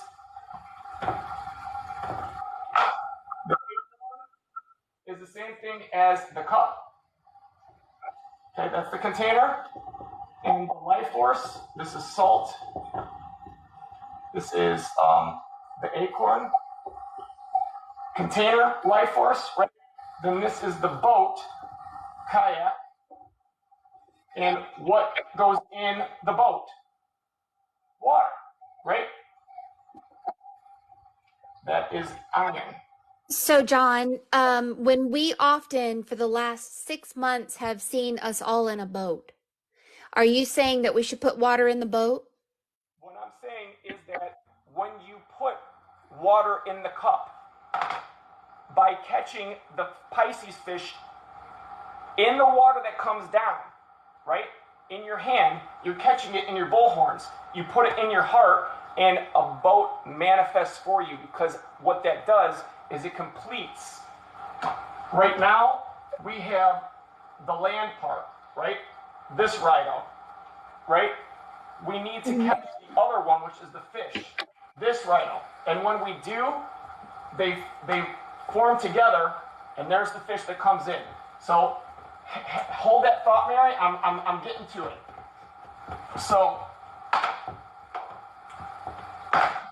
the fish, okay, so here we go. Land, I'm gonna write this out so you guys can take a screenshot. Land and water. Water being the sea, a river, what have you, okay? The container is was, right? The life force is Eeyore, okay? This is seed. This is salt, okay? When we go the same thing on the other side, remember the reason it's land and water is that land is up here, water is down here, okay? This, remember, is the zodiac chart. Okay? Land, water. So why is this an X and not like this? We're going to get to that. Water, then, is this, right? Or this, or this. All right? Why is water the fish? Well, water is the fish because here's what happens. All right, so I'm going to go ahead and jump into this, even though it's off my schedule, but it fits in perfect. So last night we had a full blood flower moon. Why do they call it the flower moon? They call it the flower moon for a very good reason. There's a reason that the rose is used all the time, right? The rose is the red flower, all right? Red flower looks like this, right? What is that? It's the pentagram. The pentagram is what creates the Fibonacci vortex that keeps us trapped here. Okay, this sucks you in and won't let you leave. All right, this is the moon last night. Why does the moon turn red? All of the planets, right? So we have Mercury, Venus, Mars, Jupiter, Saturn, Uranus, Neptune, and Pluto, right? Do you guys remember me telling you that Mercury is really something called the dark moon? When you look at the symbols in astrology, okay, in the zodiac, they code it as something called Lilith. But Lilith looks like this. It's a backwards moon, and it's black, and of course it's the evil woman, okay? It's not. It's really, what that really is a secret of another secret planetary body called Sedna. Sedna was one of the hero goddesses of some people of the north that lived in Canada and Alaska. Those people's names were Inuit. Inuit. This is an I. Oh, Inuit. You have no idea where that led me. It led me to all of the answers. Hold that thought, okay? So that's not what the black moon is. This is not what the black moon is either. This right here is the element Mercury. There is another representation for Mercury for the dark moon that looks like this. Just like a cup. It's invisible because we can't see. It's not made of light. It's the black lightning, right? This is what makes the phases of the moon. Okay? This dictates the moon phases. The moon phases dictates the month, and which thereby controls the sun when it goes back and forth to the Tropic of Cancer and Capricorn. This is what is in charge of the y-axis. Okay? We call that time. Days and nights. Sun and the moon rules it all. What if I told you that based on this, and my dear love, my opal star, where is it? Come on, Sabo. Sent me this a few weeks ago. The Hieroglyphic Monad by John Dee. I went through this in detail last night, and I came to a very significant finding, and I'm going to show you how I got to it today. All of these planets, they're not above our head. I think they exist, but they don't exist in any way that makes Earth, that they're not in the sky and all this stuff. What are those moving around up there? We'll talk about that. Planets and stars is the same thing. Every single one of these symbols is a different combination of three parts. The sun, that's the electric hammer.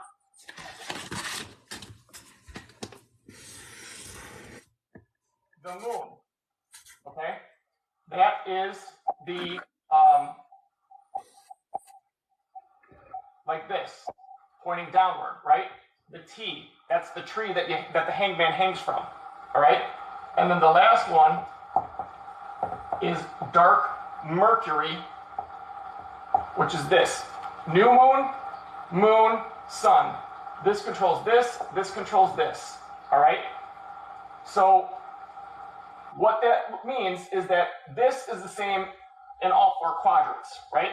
So if we have four quadrants, sun, well, anytime you flip it over a mirror, the sun is the sun is the sun, right? However,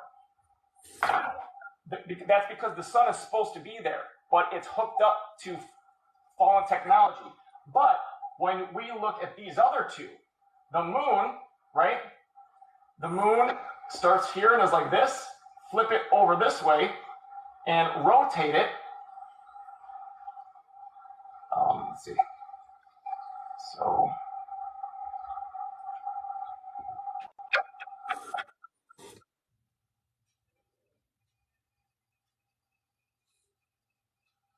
now you have 1, 2, 3, 4, right? 4 different options to pull from. Same thing with this. 1, 2, 3, 4. All right. So this is what they call these are planet energies. Okay. The star energies come in, they capture it, and then they turn it around using symbology. So this all is the etheric that they make us believe is spirit, because they call it stars, right? It's not. I talked about that in one of my first videos. They are able to pass off spirit with the geometry, but the way you get there counts. 1 + 2 = 3 is different energy in that 3 than 1 + 1 + 1. Okay? Mm-hmm. Yeah. What they do then is they take that and they move it around. Do you ever wonder the elements, right? Fire, water, air, and earth, right? This equals fire and water. This equals fire, water, and air, right? How did they get that? And why are they triangles?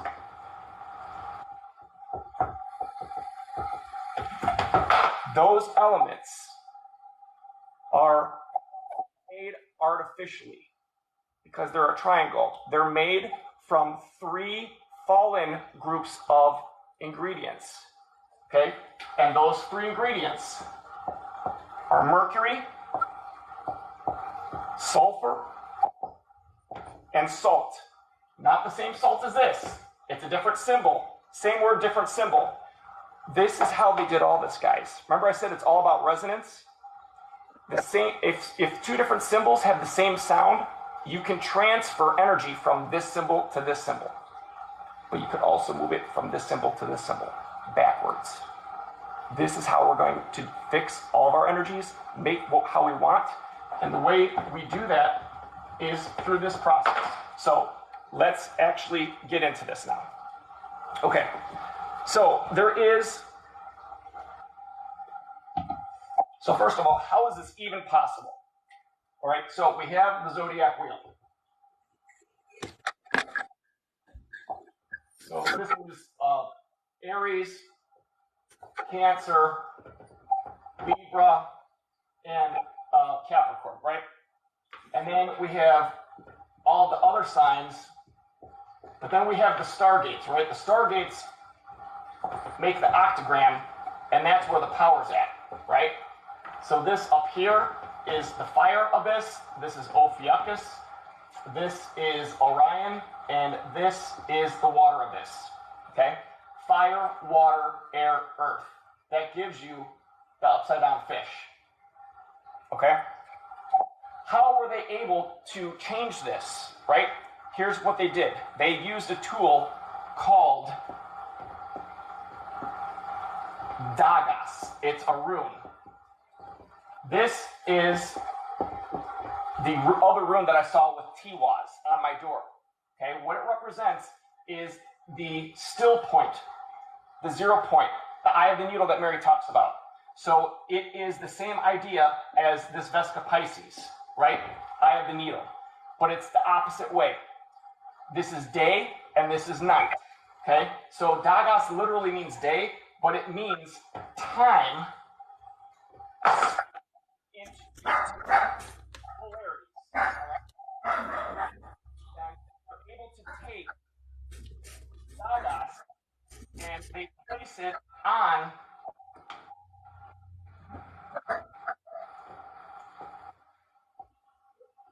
that orbit.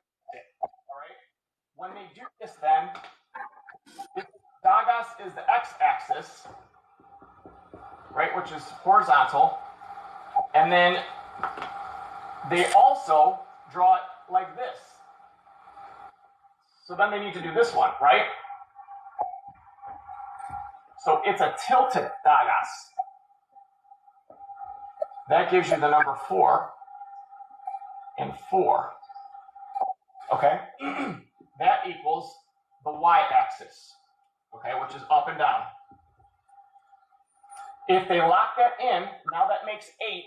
8 is the magic number of balance. That's how they get past it. They trick the system, and they're able to take it and turn it then, however they want, all right?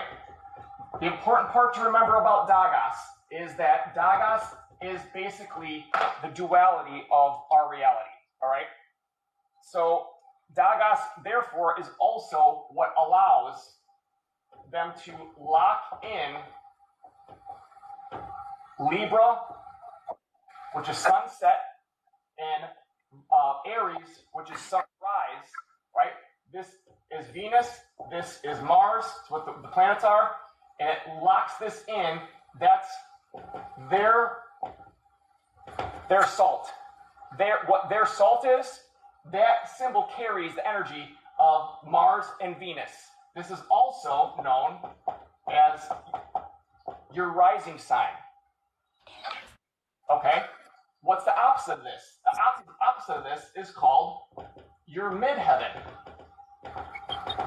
So if this is your rising sign, your midheaven is right here. Okay? Now, hold that thought. I said that Dagos, right, is what locks this in. So Dagos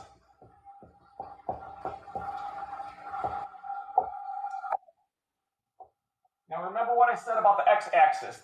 There's always a line there. So really, this really equals this, okay? And then when you take away, when you have an x, right, that's the divine feminine, right, down the music box, plus Odin, God, right? When you take that, you lock that together, you get Dagos, okay? The way you lock that together is by the rune Isa, ice, all right? You use a rune called Ear, which is a bow and arrow. This is fire. The bow, the arrow is ice. Ice represents all possibilities, all right? Everything in the 0 point, right? Anything you can think of, all possibilities. She says in the song, when I looked around for my possibilities, I was so hard to please. She keeps looking around and then she says the ground. She's looking at the ground because she's waiting. The sky is gray, the leaves are brown, she's waiting for snow. Snow is ice. Ice is the ability to make whatever you want, okay? So what Odin did was he put ice on the ends of Gibo, right? Himself and the divine feminine locked it, and then created this, which is Libra and Aries, or Venus and Mars. Once he had that, he can melt the ice by putting his fire. The fire is the bull is Urus, right? And then you can take the ice away. So what happens when you take the ice away from this? You get this. You get Eeyore. Turned on its side. It's out. It should be like this along the x-axis so we can use it. It is locked into the electric. And it's locked that way by Dagos, which is the sun and the moon. The sun and the moon keep the dial on the music box turning. Okay? I'm going to tell you how we can stop it. We good so far, Mary? Yes. Okay. And this is nothing yet. We haven't even scratched the surface. You guys are going to... It can't begin. Okay. So now let's talk about this again. So I started thinking, all right, you know what? Let me think this out. So we have Dagos, so there's two different ways to draw Dagos, right? All right, so this is, I don't want to confuse anybody. So this is the zodiac wheel, right? This is the star dates. The first way to draw Dagos is like this. And then the other way to draw Dagos,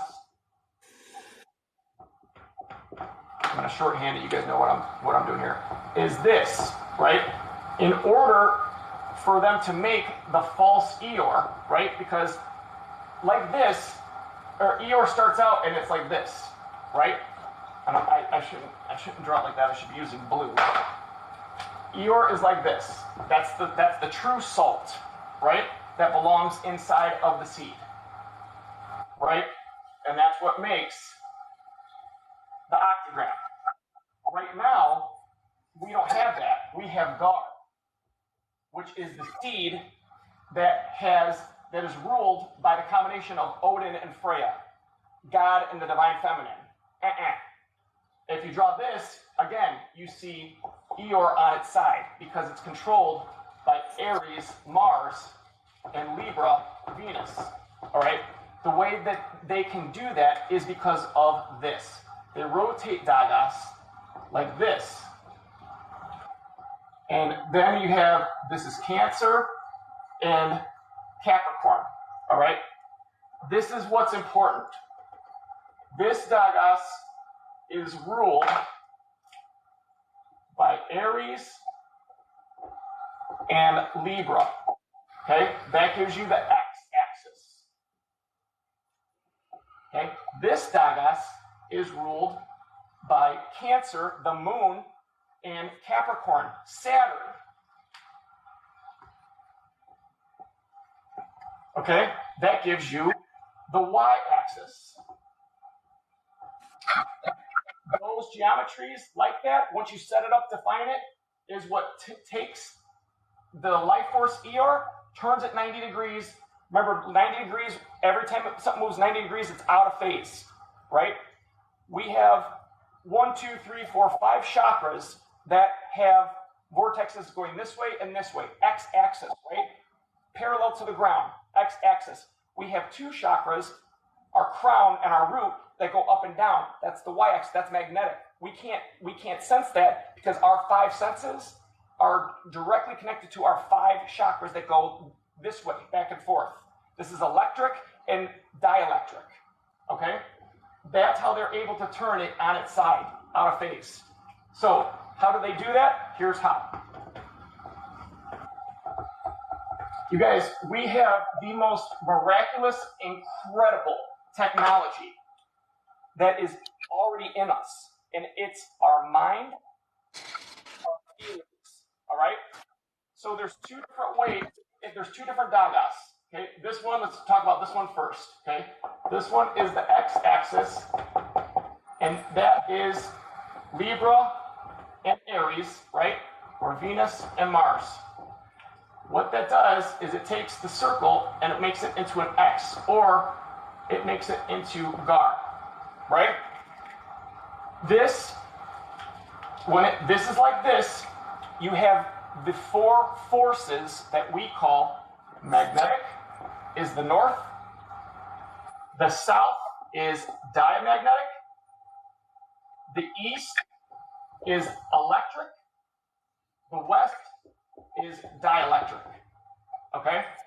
Magnetic and dielectric, these 2 over here are the attracting force. In the beginning, she says, my first move is I make no move at all. That's because she's magnetic and she knows it. Woman, divine feminine. magnetic force gets attracted to you on the y-axis. Dielectric force gets attracted to you on the x-axis. Dielectric energy is what we call etheric energy, ley lines, dragon lines, all that stuff. It's the earth energy that comes to you, okay? Your electric and your diamagnetic are the push, all right? It's the repel. It's the unnatural force, all right? Electric is pushing out. So when you send something out into the universe, it comes out through your solar plexus, the sun, right? Aries is the sun, Mars, and it shoots outwards, right? So that's out on the x-axis. Diamagnetic is force on the y-axis down, okay? So, having said that, what this means is that this Dagos is the force.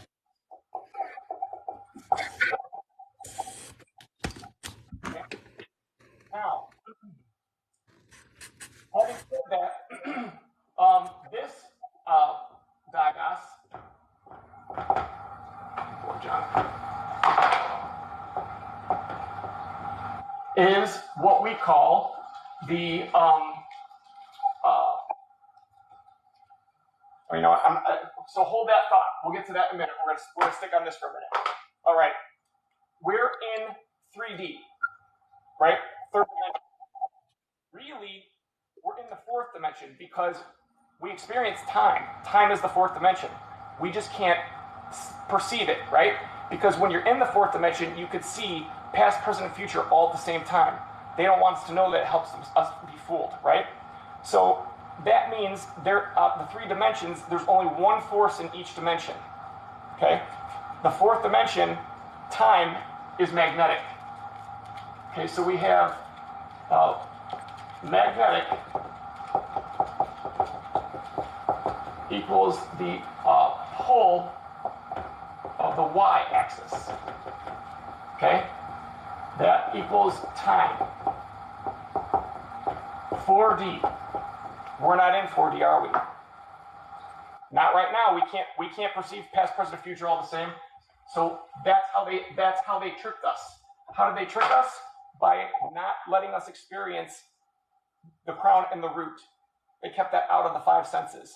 The sixth sense is the crown and the root reconnected for time. All right? So what that means is that if you look at Dagos, at the four corners it connects, right? You have, this is the fire abyss, this is Ophiuchus, this is Orion, and this is the water abyss. I'm going to let you guys guess which one is magnetic, okay? So you have magnetic and diamagnetic are across from each other, and dielectric and electric are across from each other, all right? We already said what it was on the cross one, right? So I'm just going to spoil the fun. Ophiuchus, bye-bye. How could they do that? They could do that because they took it. They have salt now, right?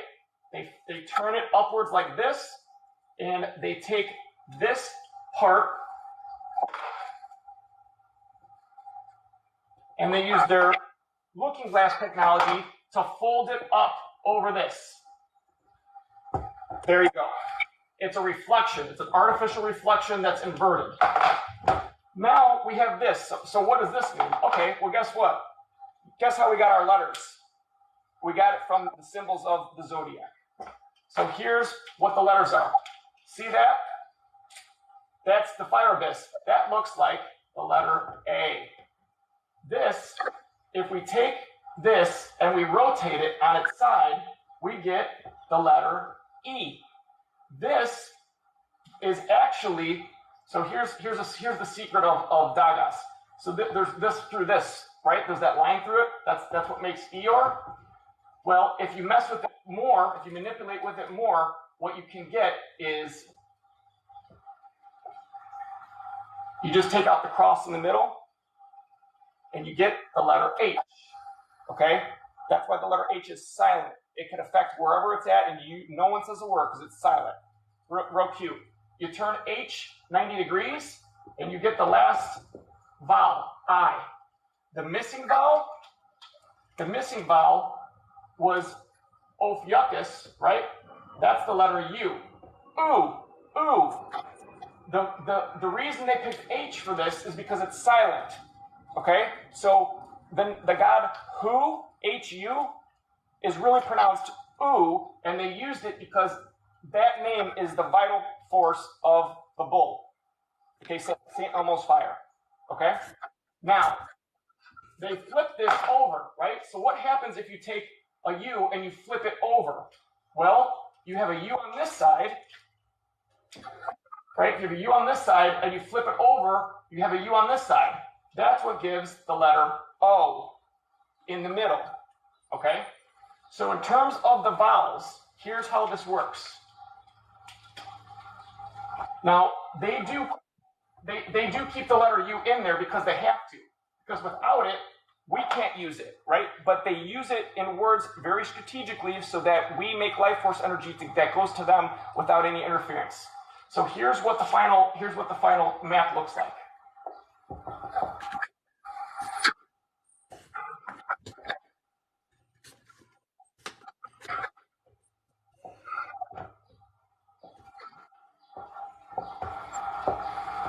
Letters.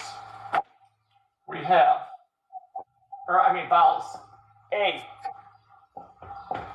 E, I, O. That becomes your heart chakra. O. U. Okay? Something the runes taught me.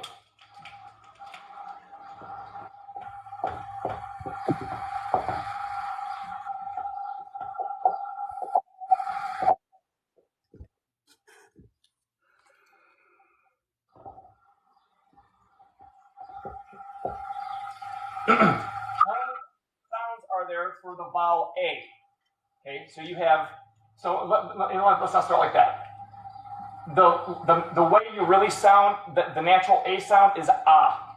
Okay, ah represents the fire abyss. The fire abyss is a combination of the female Virgo and the male lion, okay? Otherwise known as the Sphinx. Ah. Okay, then you have A and A. A and A. A plus A makes ah. Okay? A, right, is Leo. Well, why do they pick A for Leo and A for this one? A doesn't have any connections with any other words. They want to keep Virgo so they can control the birth process. Leo is A.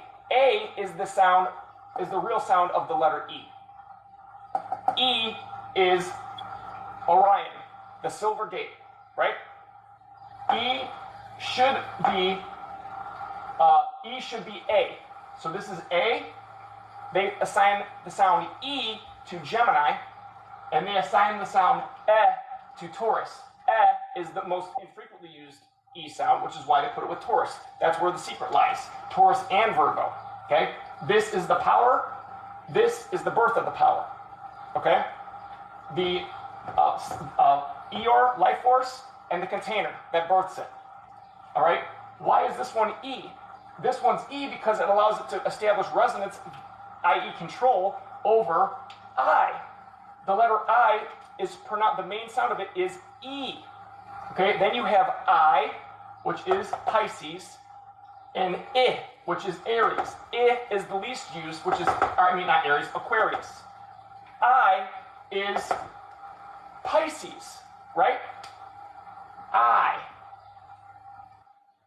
Right? There's two fish. The one we have now is this, but we need this one, right? Two eyes. Two eyes. That's the Pisces. Okay? What's interesting is that we know that there's only one fish here, right? That's why when something is singular, you use the word I. Also, when we use the sound I to designate ourselves, it means we're reinforcing that, yeah, we are the fish that dies and we're okay with that. Okay? What is the other sign that is only half of a sign? This one, Scorpio. That's just the tail, right? What Scorpio really is Cancer the crab with a scorpion tail on it. That way the moon can control it, right? So when you, I lost track here. Anyway, this is the important part. I don't want to get on too many tangents because they're everywhere. How are we doing, Mary? And did you want to touch on the O and the U? Yes. Oh, I'm sorry. Yes.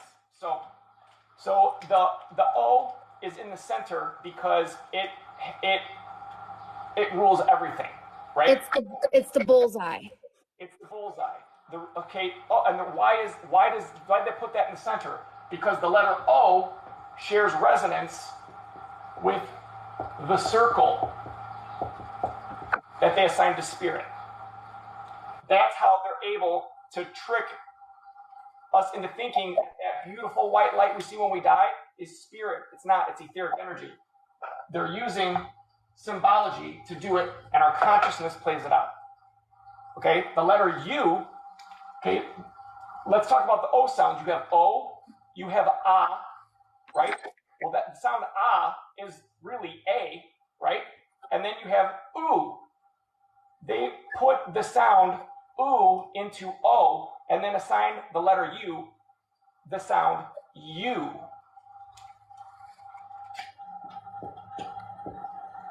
Okay, that's not the real U sound. The real U sound is ooh, O. So when you say U, right, it's spelled Y-O-U, but really what you're pronouncing is just the false sound of U. It's got O in it because it connects it to the middle and it filters it out and gives you the nonsense. Okay, so here's how I'm going to prove it to you guys. Everybody, while I'm explaining this, take out a piece of paper, and I want you to write the entire alphabet out, just the letters. A, B, C, D, E, F, G, H, write all of them out, okay?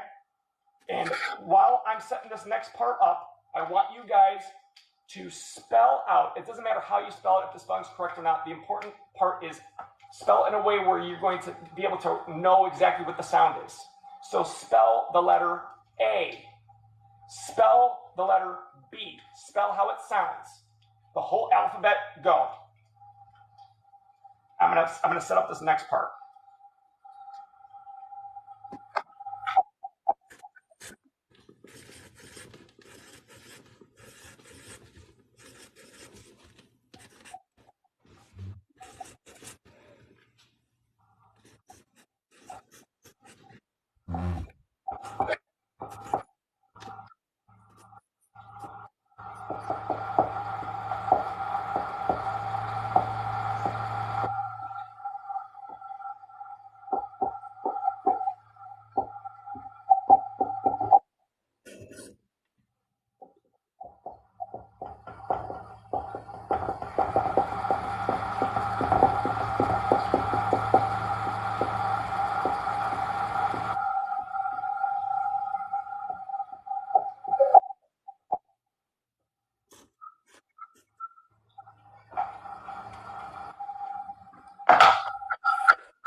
Mary, what are you finding?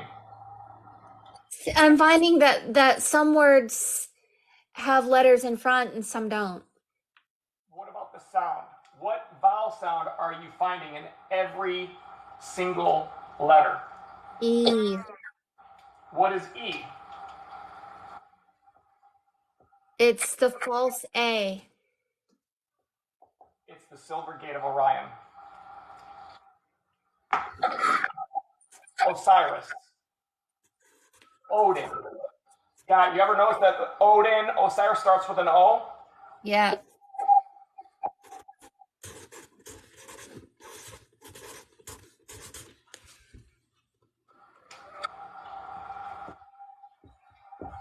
And even though the letters that don't have the E sound, right?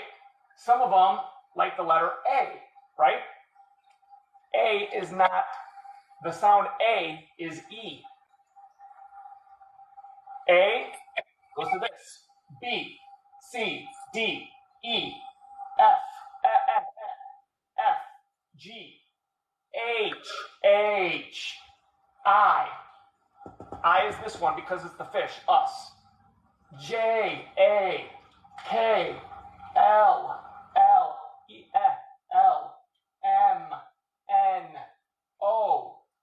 There's the O. P, Q, ooh, Q. It's U though. U, not ooh, U. R, R, R, R, O, R, R, R. R equals arrow. R, Rido. Okay. R, S, T, U, the false U, V, double U, X, Y, I, Z. You guys, every single letter, with the exception of I, right? U, I and U, everything is ruled by Odin, Osiris, the Anunnaki. All right? Okay, now, here's what's interesting.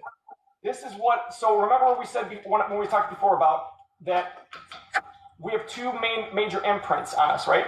The first imprint is the electromagnetic imprint of the zodiac sign, time and place where you were born, right? Time, y-axis, and place, x-axis, magnetic, electric, right? And then the other one is your name, right?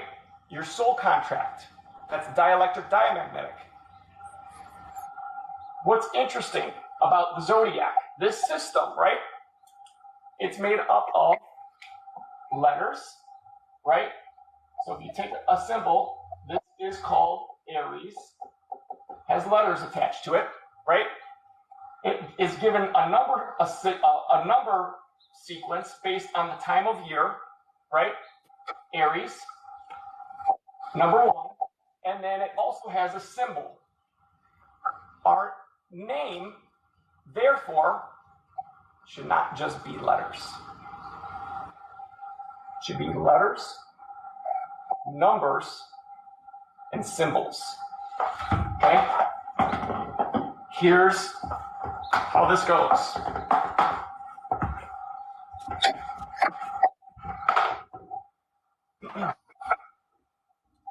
So, a name, right? A, B, C, D, F, G, count 1 through 26, right, for the English language. Numbers are actually encoded in there because they're assigned to the position of the letter in the alphabet, okay? That obviously is rigged. That doesn't mean that we can't use already other established alphabets of other languages, like the runes, where the letter has a different sequence. Or we could just write numbers in there. But the numbers, the way the numbers are written, those are distorted too. That's okay, because I'm going to show everyone today how to get it exactly the way you want and how you figure out what it is and how to do it, okay? So, first part, letters. Letters. Now, these are the different characters that we should have in a name, just like the zodiac, right? Number 1 is letters. The letters are taking precedence of, they affect the x-axis. Specifically, where am I? All right, I did all that, so you guys end up skipping around. Okay.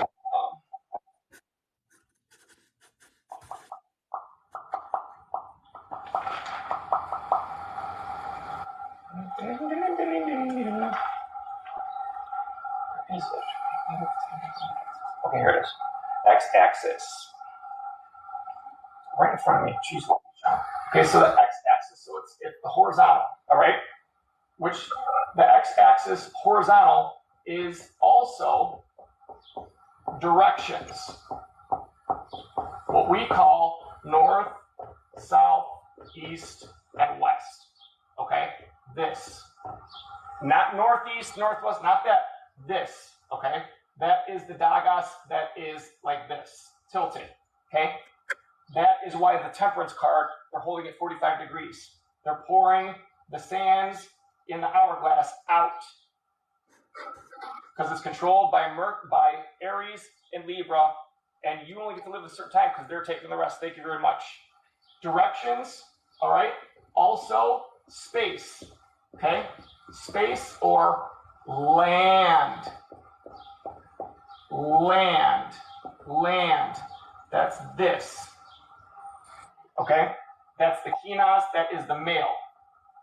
X-axis, male, land, space. All right? Now, here's the tricky part. We're going to stay on this for a second because every single one of these that we have to look at, we have to consider duality. We do that by always remembering dagas. All right? So if letters are the x-axis, which equals land, okay? Well, is it this way or is it this way? Well, this is day or night, all right? Day is this time, this side, night is this time, Aries and Libra. So day for letters, which is the sun energy, electromagnetic, is the dielectric. The dielectric force. The dielectric force is the attractive force towards you. Earth ley lines, okay? And then the night is electric, okay? That is the moon. See why it gets tricky? The sun is dielectric and the moon is electric. How can that be? Stay tuned, okay? Hold that thought. The last thing I'm going to say about letters is that so that's the force we're talking about, right? So there are two different aspects of this. Again, dagas, okay? You have the force, okay? That is magnetic, electric, diamagnetic, dielectric, okay? And then the other side of it is the 4, 5 is the energy.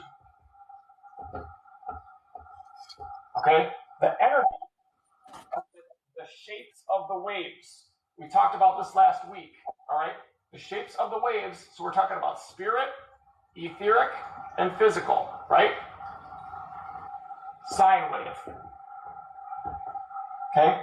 This seesaw, etheric energy. Right? This square wave, physical energy. And then, of course, the fourth one, right? Here's the secret. Yes, did they fold the U up so that we can't use it? Right? So this is technically gone.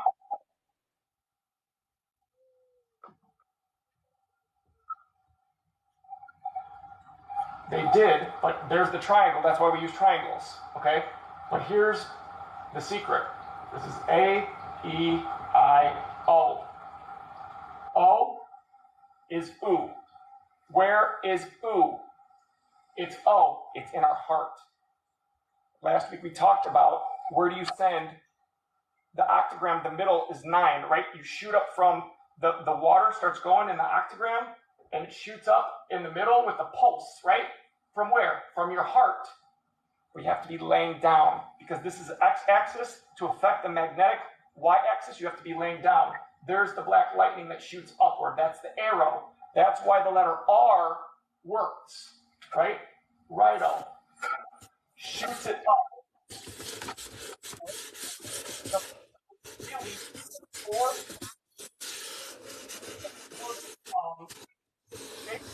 is the point, the dot in the middle, okay? That is pulse. That is the beat of the drum. Righto. The letter R, okay? The letter R is spelled A-R. It is the arrow. The arrow is the black lightning that shoots up from the ground, all right? Here's the problem. See that dot? Where did they put that dot in their cute little symbols? In the sun. That's why the sun has a dot. But that's okay. We can get past it. Okay, so that's letters. The second part. Okay, so the pulse, right? The pulse that's in your heart, that's the secret. That's the fourth secret one. The reason she doesn't make any move at all is because no movement means no electric, right? No moving is magnetic only because she's female. If she moves, she's going to have electric, and it's not going to allow her to send that pulse out of her heart, right? The lightning. The lightning is what takes someone and grabs them and brings them to you. Okay? Your higher self. You do that with the arrow. Put it back down. Okay? Isn't this awesome? It's right upside down. Okay? Now, so that was the first one. That is letters. Now, the second one, numbers. Okay? Numbers represents, now remember, I always got to draw a diagram so I don't forget because it's easy to forget. This is the y-axis, okay? The y-axis is magnetic and diamagnetic, right? So which is which? Day is diamagnetic. That's the bad energy. That is energy that is forced on you, okay? Energy should never be forced on you. Diamagnetic energy is the south pole that takes energy from you by pushing magnetic energy onto you. Okay? It's the color red, the color that they put into the earth. the red color of the earth right now that they took away from silver, the reason they used red is because when you look at a magnet, all right, the North Pole and the South Pole, the good energy coming out of it, the etheric energy, is the North Pole and it's blue, like St. Elmo's fire. The bad energy coming out the South Pole is red, like the red fire, okay? Like the red flower moon that we had the other night that got stung by the scorpion and went bye-bye. We'll talk about that after we get this part. So the day is diamagnetic and the night is magnetic, right? That means the day, the sun, is diamagnetic. The sun's energy hurts us, causes cancer, burns us. That's why there's diamagnetic energy in there. I'm going to tell you how you can get rid of it and only get the good stuff from the sun. It's possible, honest to God. The night, magnetic energy, that's the energy, that's the life force energy. Well, guess what? There's the moon. And we know that that's bad, right? But, okay, here's where it gets tricky. So at first glance, you're like, okay, but the moon energy, right? So if the moon is magnetic is up and down, that means our magnetic chakras is the root and the crown, right? But what happens at nighttime? We lay down. That means our root and our crown are on the x-axis. So that shouldn't affect us, right? Here's why it does. The type of energy, right? That's the force, the energy. So the one before, I don't know if I mentioned this, the sine waves, the transverse waves, and the square waves. They're called transverse waves. They move back and forth on the x-axis, okay? On the y-axis, up and down, the waves are called longitudinal. They're also called, which you guys are probably more familiar with, scalar waves. Sound is a scalar wave. What scalar wave means is it doesn't move up and down. It actually moves out in circles, and it permeates everything in the universe, all dimensions at the same time instantly. It goes into 0 point and goes into everything in existence 0 point and affects it all at the same time, okay? That's why it doesn't matter if we're laying up or down or upside down. It's going to happen no matter what because it's longitudinal, okay? So, because at first I was like, oh, that's why we sleep laying down, so that it can affect our, but it doesn't matter. It affects us anyway. Okay, the third and final type, right, that we should have in our name is a symbol. Okay, the symbol is what we call the z-axis. Now, here's what that means. The x-axis is like this, right? The y-axis is like this. Okay? The z-axis, then, what happens is it results from the interaction of this and this. So if I have y-axis going like this, right, up from the ground, and then I have an x-axis coordinate going like this, right? Anything that includes the side to side, they're going to merge right here, okay? When an x and a y meet, or an x and an x meet, it forms what we call a node, okay? A node is the term for a point, and that point stands for a vortex. These two things meet, they spin, and what results is the average of the two that moves in the same direction. Okay? So the z-axis is what we call, the energy form is called Rayleigh waves. Does it move up and down? Does it move left to right? It does both. Okay? Day, night. So how can it do both? Well, I just told you, it spins. Okay? That's why the sun and the moon make the girl on the doll in the music box turn round and around. Okay? But we also know that there's clockwise and counterclockwise. All right? Daytime, clockwise. That's why the gar around you turns clockwise. Okay? The nighttime, counterclockwise. This is the sun, this is the moon. Okay? So what that looks like, when we're talking about gar, okay, we know that this one is missing. We need to replace it with St. Elmo's fiber, right? So if this is an X energy and this is an X energy, right? Then what happens is that right here at the center point, ooh, forms a vortex. And that vortex is the magnetic energy that you want. So, point is, what you do with, in a name, here's what it all means. In a name, the letters affect whether the energy goes front way, back way, or left or right. Okay? Number is up and down. Okay? And then the symbol encodes the directions for how you want the letters that are electric and dielectric to act, and the letters that are magnetic or diamagnetic to act. Okay? So it is the interaction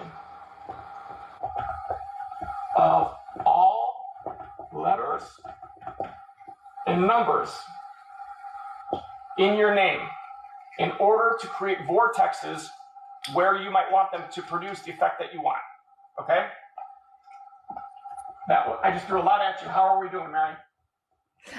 Great. I'm actually just writing out what you're writing so they can see it very clearly. Okay, great. Thank you. Okay, so next.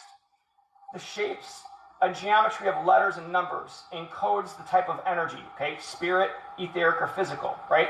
So we know now that when something has a circular component to it, right? That affects spirit. It affects spirit with sine waves, okay? Etheric, seesaw waves. Physical, square waves, okay? Pulse, shoots, like a bolt of lightning, like an arrow. What is the triangle again? Etheric. Etheric, okay. Spiritual, etheric, physical, and then this is the pulse. Okay, so, and that comes from the center, from your heart, from O, but you pronounce it oo. Okay? So now, here's the catch. This is spirit, right? And they have a false way of controlling it. But how can we affect that if all we could do is we could use this, but this really affects etheric. It's just a different form of this, right? We do it with the arrow. This is from our hearts. It goes straight up to right there. Bam.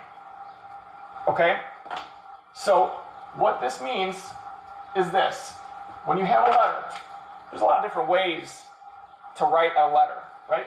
So we have the letter A. Okay? Could also be written like this. Could also be written like this. Could also be written like this. Right? Right. There's a reason for that. Because every time you change the geometry, but you keep the sound and you pick the vowel, you get a different geometry that has a different function. Okay? So this A right here, this is etheric. Because it's a triangle. See that? Mm-hmm. So what you do with these is the rest of them you make into, that is made of 1, 2, 3, 4 triangles. Okay? A fire, a water, 1, 2, 3 fires and 1 water. That means it's made up of sulfur, sulfur, sulfur, and mercury. And that's something.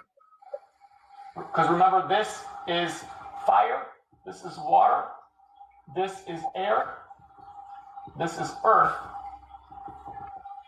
Now remember, they combine the electric and magnetic energies together because they're controlling the magnetic, right? They do that by locking it in. So the fire is electric,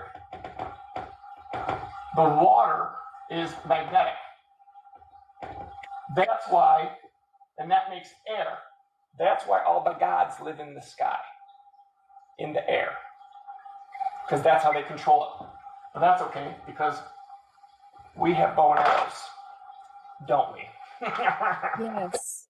Okay, now, we talked about Ophiuchus, we talked about the oo sound being the secret magnetic salt life force that we want, right? That's turned the right way. The three forces are, there's 4 forces, but they combine these two of them into one. They call it spirit, right? That's electromagnetic. And they do that by folding the letter U onto itself to get the letter O in the middle, okay? And that's how they can control it. The zodiac provides the model and the template for us to follow to rebuild our alphabet and names, okay? Literally. So how do we start? Okay, we already spelled out the letters. You guys saw it's all E. E is all Gemini. Gemini is what we know. It's the Ark of the Covenant, right? It's the cage that those kids were in. It's the room that the Dolly music box is in. It's the music box itself, right? What's inside the music box? Those little kids. Those little kids represent the essence, the life force, the salt, Eeyore, okay? That is Taurus, the other side of the silver gate. Gemini and Taurus. Taurus are the little kids, the life force, the salt, and Gemini is the cage, okay? The tree. So now, model of the zodiac. Let's draw out again where we're at. We have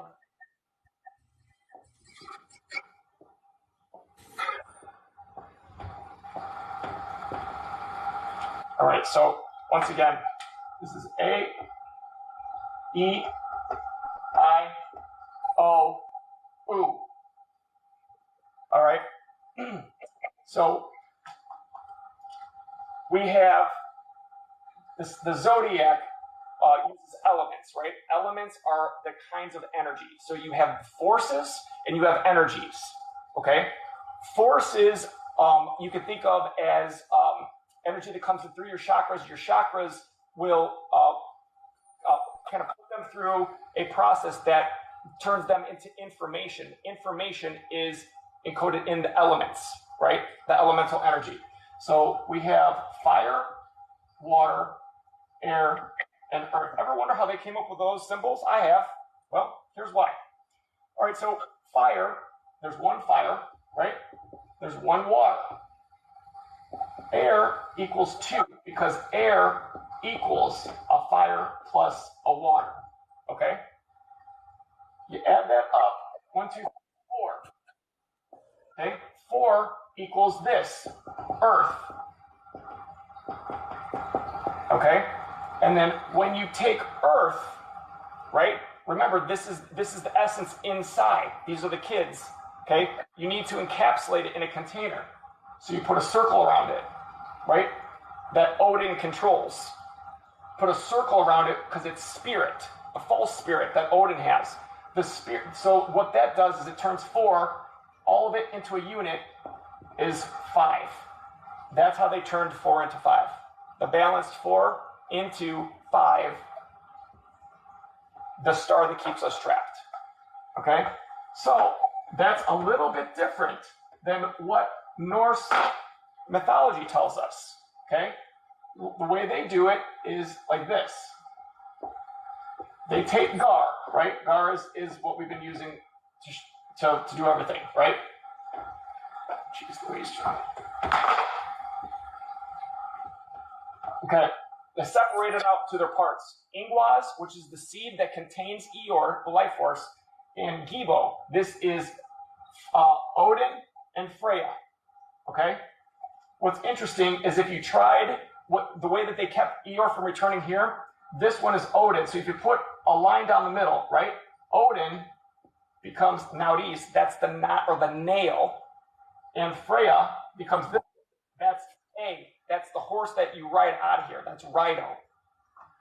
Okay, but for now, we're doing the elements. Okay, so here we have ice. Ice. This didn't say anything about ice. We had fire, water, air, and earth. Ice. Fire goes down here, south. So this is north, south, east, west, okay? Over here we have water, and here we have air. This starts out like this. You start with fire, St. Elmo's fire. You send it up to the ice. You melt the ice. What this is you're using your mind to think of what you want to do in life. Pull out of all the possibilities and you select it. And when you select it, that is pulling the ice out of the 0-point energy field. And now when you pulled it out, the fire of your consciousness turns it into water. So this goes up to ice, then it goes ice down to water is in the west. Okay? Then water continues to fall down back to the fire. Okay? Back down to the fire, the water heats up. When it heats up, it goes up. When water is in the east,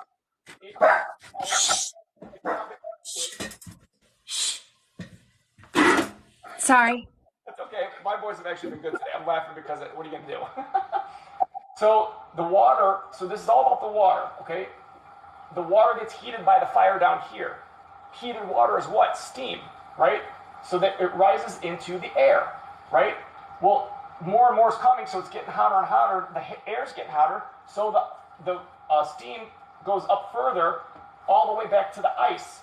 This is where it condenses, okay? It condenses into rain that comes back down again, okay? Information is given to us through ether. Aquarius is the man with the water pail that dumps it out, right? That water that he's dumping is etheric information. Rain is what has the information, okay? The information is knowledge. When they're talking about in the song, they're looking around. She doesn't say it until the end part of the song. There's a patch of snow on the ground. There's a patch of snow on the ground. There's a patch of snow on the ground. The ice cannot be used by you until it is grounded. What that means is that you have to be grounded on the earth in order to pull something out of 0 point and turn the ice into water with your consciousness fire. Okay? You can see also this is Ingwaz. It goes fire, ice, water, fire, air, ice. If you take just this water, it doesn't mean anything because it only has part of the consciousness. This is the male consciousness that sends, and then it comes back here down to fire again because it has to pick up the female consciousness that does not move. My first move is no move at all. Okay? The way that they do this is they have a collector right here that collects the water. And we call that Libra. Okay? Libra, though, that's Omega. That's the male version, Omega Odin, right? It didn't start like that. The original form of Omega was this, just like a cup that collects all the water. They were able to flip it because we're upside down and trick us. Okay? They take that water that doesn't have the female in it, because Odin's got the female around his neck. Okay? So,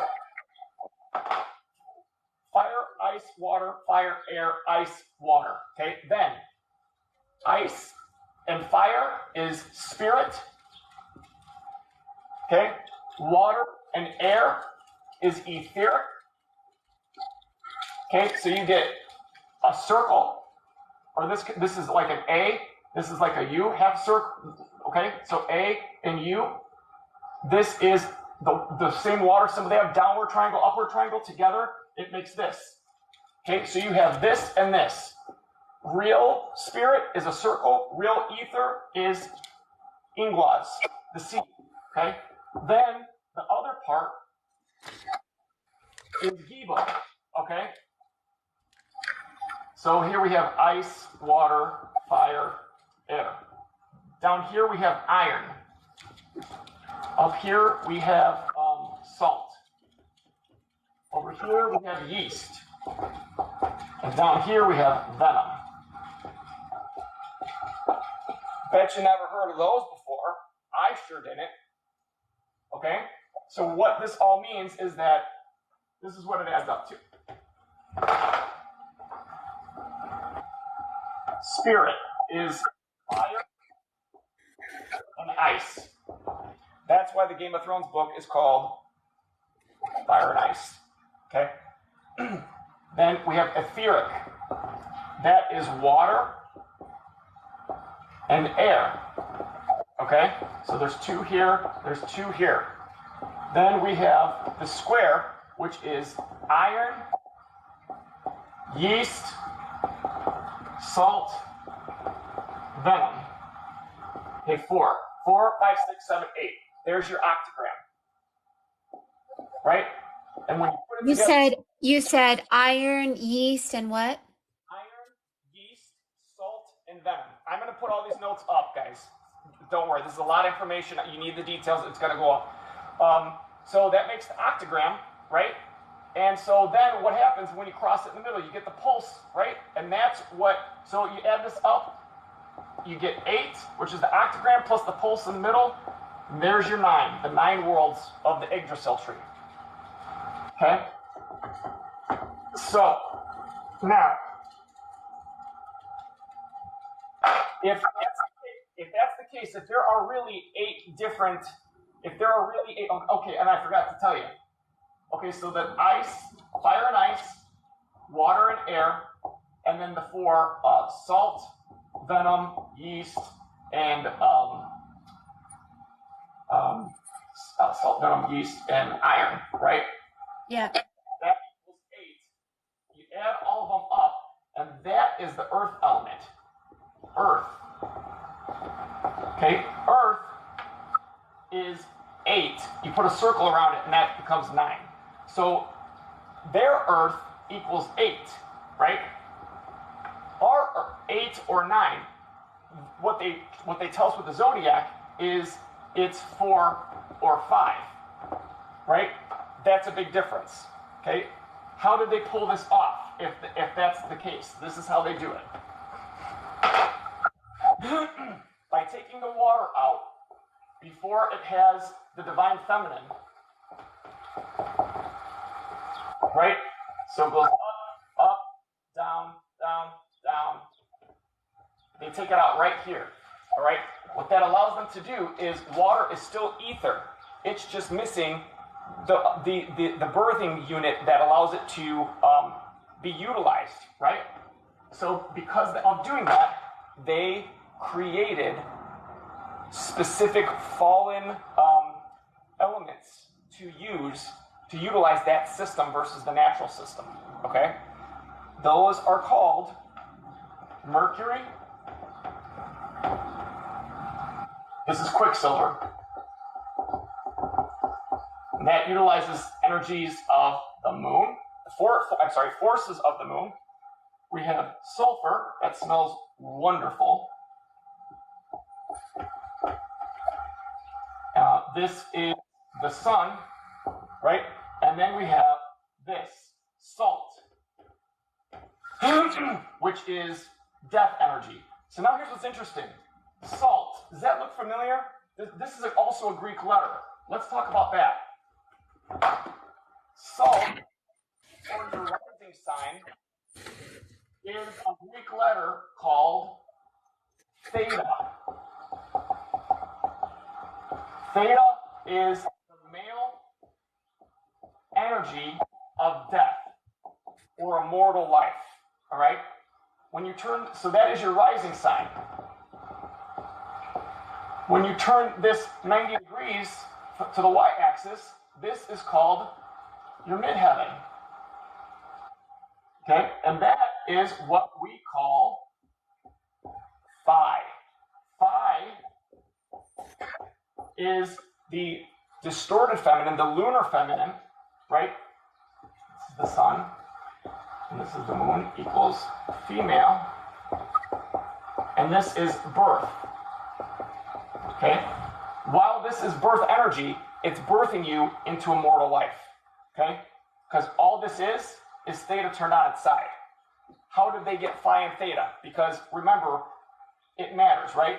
Theta is an oval, an egg. It's not a circle, it's an egg. This phi, it's an egg. Important, because I'm going to show you why. The orientation of the symbol matters. Okay. How do you identify the types of artificial energies in your life force? So if that's the case, we all have different life forces. We're made up of this partial, right? That's all missing the divine feminine, which makes us live forever. So here's how to identify it when you look at your natal chart, okay? To find out what your life force is made of, okay? Which is the salt, which is your rising sign, okay? This is what this is the stuff you're made of, okay? Okay. Let's see, energy. Zodiac, page 5. Okay. All right. So, here's what you need to know. Okay? This, I highly recommend you guys write this down. I'm going to write this out neat so you can take a screenshot.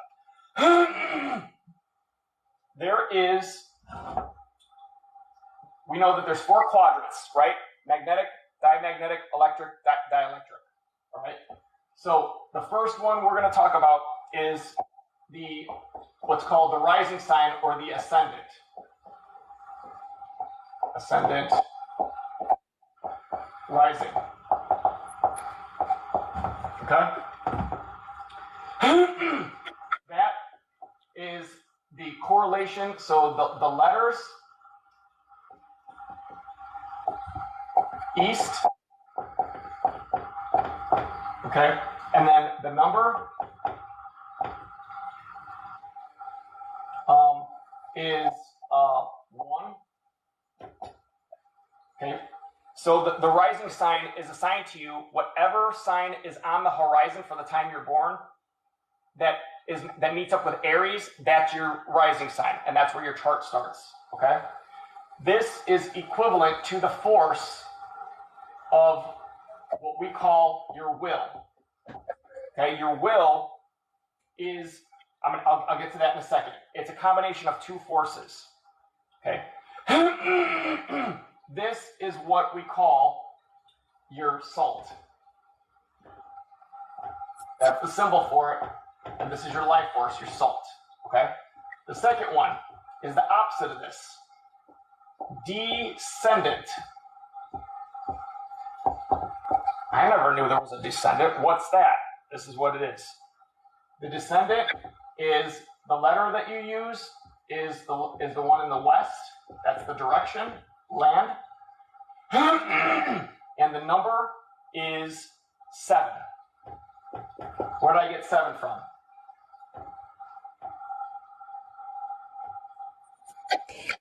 From everywhere. So here is Aries, right? 1, 2, 3, 4, 5, 6, 7, 8, 9, 10, 11, 12. Okay? So Aries is 1, Cancer is 4, Libra is 7, and Capricorn is 10. These are what they call the houses in astrology. Okay? The houses. Okay, so then the descendant is the West. 7, that is the force of desire. Dreams, right? And this is the, I'm sorry. So while this is salt, okay, we're talking about theta and phi here. This is theta like this, okay? And then salt. This is phi, but it's turned on its side so that it looks like theta. See, the line's still going through it. So both of these together is this.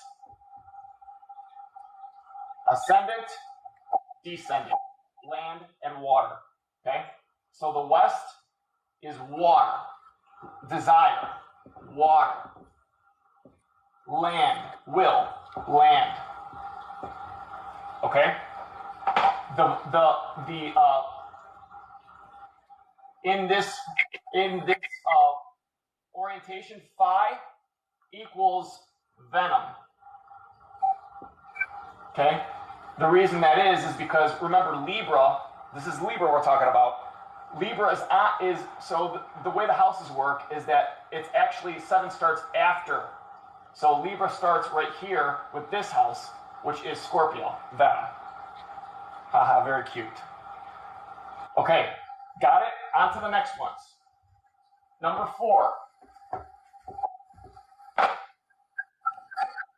Or 3, I mean. Mid-heaven. Mid-heaven is the letter that you use, land and water, or letter and number.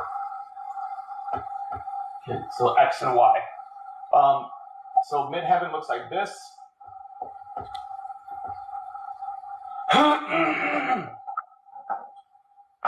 All right, and so this looks like phi, like this. Okay, and that is what we call iron. All right, this is the force that we call thought. Why is thought assigned to iron? Because everything that manifests in your life starts out as an invisible thought in your mind. The thought is electric. It's the spark, the lightning in your head that starts something that manifests, okay? This is the 10th. I'm sorry, this is Capricorn. So, I'm sorry. Never mind. We're not going to get into that. And then the last one is iron. Wait, am I missing something here? Did I miss something? Oh, well, I'll come to it. The last one is called nadir. Nadir, or sometimes it's called IC. I honestly don't know what that means. Okay? Nadir and IC equals theta that's laying down, okay, so that it looks like this. Okay, so midheaven and nadir, this one, the y-axis, all right, midheaven, nadir is phi up here, and theta, I'm going to draw them all out when I finish it, okay, so you have a summary. This is, oh, that's what I forgot. This is north. That's a huge clue, okay? Why is that a huge clue? Because we are missing the north part of our gar, right? That's the seed that we need to complete it. Where does the seed start? The iron, the spark, and our thought, our mind, okay? So we're on the right track. Nadir is theta on its side. That equals yeast, okay? That is the direction south, And that is the force of emotion. Okay? So, summarizing this up.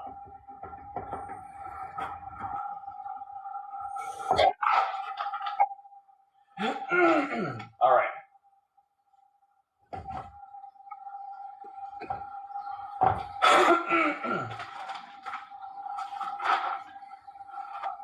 All right, so we have theta.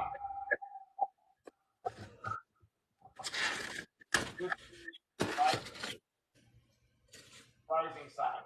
It is the It is your will.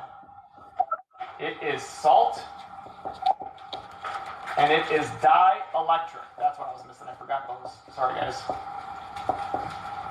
Okay? Okay, so then we have, I'm going to do colors to make this easy. Okay, then we have the female counterpart to that, which is phi, right? This is midheaven. I'll do 2 and 2 so we don't squish it on here. This is north. This is thought. That's the force. That's the force. Get me talking about Yoda. This is iron. You guys see that stupid Yoda TikTok I did? There was this guy that was nonstop and he just wouldn't let up. So I'm like, all right, fine. He said something about something that I'm not going to repeat. I thought it was appropriate. Give him a little Yoda. And then this is electric. Okay? But we said that they folded the electric on with the magnetic, right? So here's the trick. Phi is connected with this theta on its side. Okay? Because this is the magnetic part. Right? The magnetic part that Odie uses the female for himself, the magnetic, and then we get a falsified version of the magnetic that is just the water that doesn't have the St. Elmo's fire in it. All right, so this is what we call the nadir IC, okay, south. Why is this thing flipping around so much today? This is emotion. Can you still see that? Yeah. Okay. Emotion, yeast, and magnetic. Okay? What that means is that this right here is Libra. Libra is theta to start out with. All right? The phi is the moon, and this theta turns on its side is Saturn. Saturn and the moon, that's why the moon has a revolution of 28 days, right? Planet, that is ether. What's the next level up? The stars. The stars, Saturn has a revolution of 28 years. 28. All the correlations. Saturn controls the moon. That's how they're able to control things from afar. It's all by satellite. Okay? Then the last piece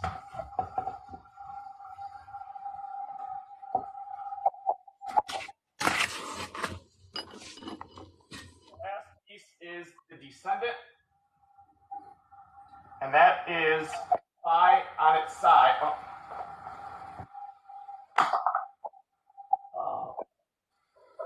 Phi on its side, okay? Descendant. The west. Desire is the force. Venom is the element. And diamagnetic. Okay? And that's Aries. Now, this reveals that while the magnetic is controlled out of our hands, that it is made out of several parts, which is why it's most powerful, okay? The reason it's most powerful is because it is made up of everything else. It's equivalent to the earth element, all right? That's why Virgo is supposed to be the most powerful zodiac sign. It's the Virgin Mary, right? Why is she the most powerful? Because she's the magnetic one that births everything into existence. She has the male and female inside of her, right? And she can take apart everything she wants to make whatever she wants. It's all within her, okay? The same is true of the what was I just saying? All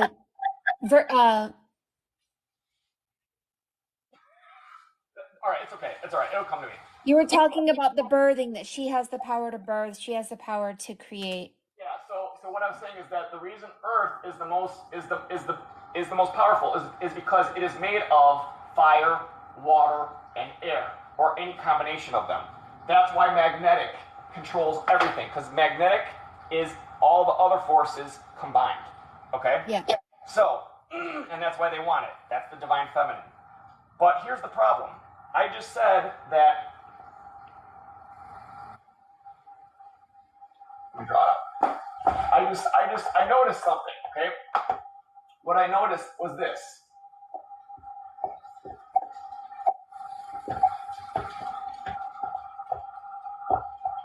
So here's your fire, Ophiuchus, Orion, and water, okay? Here we have Cancer, Aries, Libra, and Capricorn. This is your A, right? This is your U. When you put this and this together,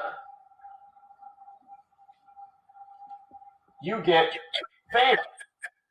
When you put wow, when you fold it up. Yes, mirrors. When you put this together with this, you get phi, right? But wait a minute.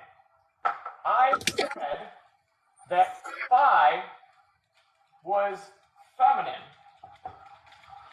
And I said theta was masculine. This is masculine, this is feminine. This is the moon, this is the sun. Now what? Are you ready to see what they did?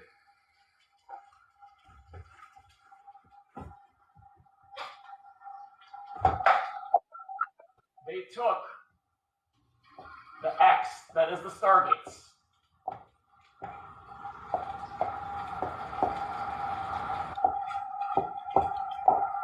Right? There's a real easy way that they did this. So we know that they used the X-axis, they used the Y-axis, but now they use the symbols. What do the symbols do? It crosses them together, right? When you cross them together, you use Rayleigh waves. What do Rayleigh waves do? They rotate.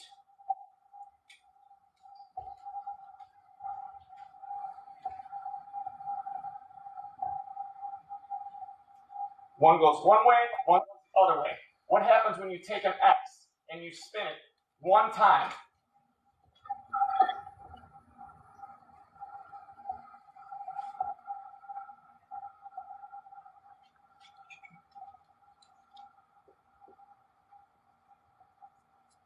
You twist it. Now you have a knot here and a knot here. Nails. Nails. When you look at ingwas, right, here is the seed. What are these things? At first I thought this was a quinaz and a quinaz. No. What it is that the way you break ingwas is by a line down the middle, right? If that's the case, and this is like this, what that means is that the line down the middle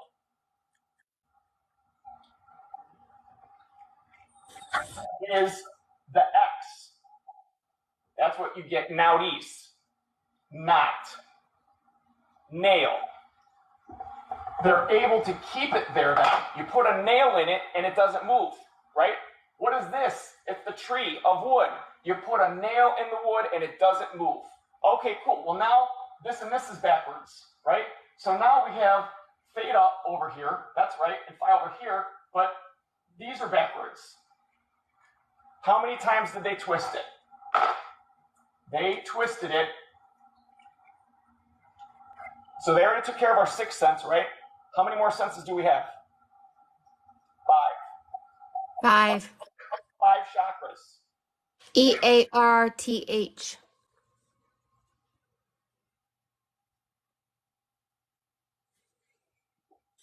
1, 2, 3, 4, 5.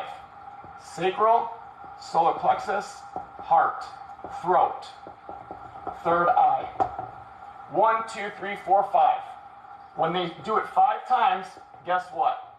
You end up with 5 over here. This is where it belongs. This is where it belongs. Theta is over here.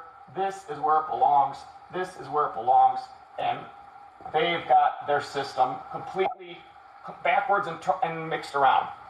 5 times they spinned it. One way from the top, another way from the bottom. If you go back and watch the doll in the music box, and you watch the dummy spins 5 times clockwise. Then he immediately spins 5 times counterclockwise. What he was doing, and then he was able to see the doll. That's because he was unwinding this mess. He was unwinding the fetters so that you could take out the nail.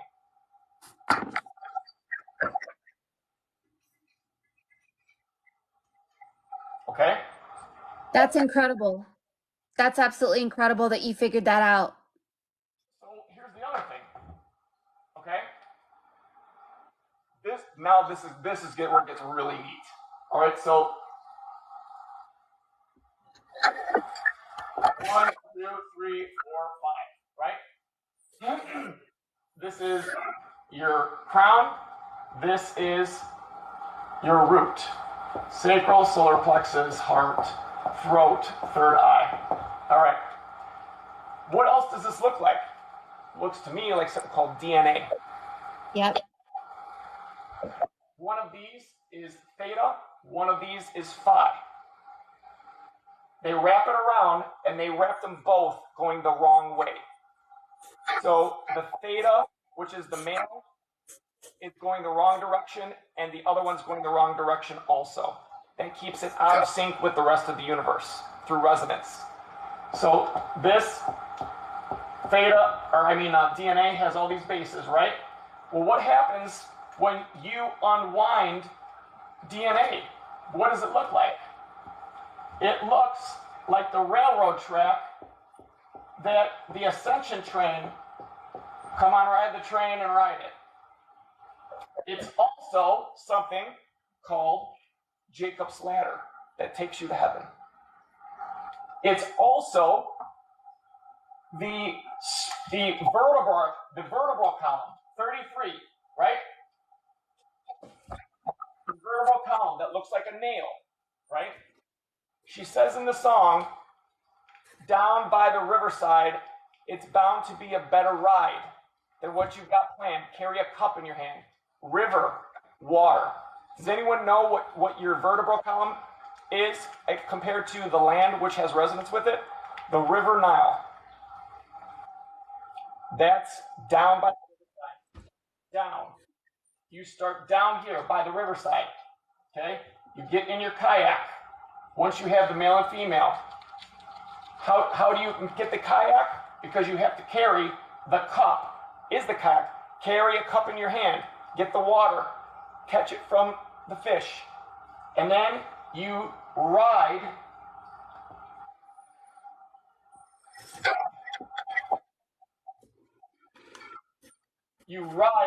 the river all the way up. Ride the train on the choo-choo tracks. Climb the ladder into the air. That's the difference. This takes you from land to air, okay? The train takes you from land to land. This, the boat, takes you from water to, I'm not sure. I don't know. I'll tell you when I get there. How is that? Isn't that mind-blowing? That's mind-blowing. Jacob's ladder, railroad track, dimensional train, the two tracks, the That's why they're trains. Yeah. They're trying to prevent us. The farther the train gets along this track, the more this has to unwind. That's why they're derailing trains. It is their action, so that their etheric twang makes it happen. It takes action, thought, dreams, the things that you just presented us on the axis, north, south, east, and west. It takes our will, dreams, thought, and emotion. Oh, Mary, when we were doing that day when she said Spirit saying something is missing, right? I didn't incorporate the spinning. I just spin 3 times on my heel like Glinda did on The Wizard of Oz.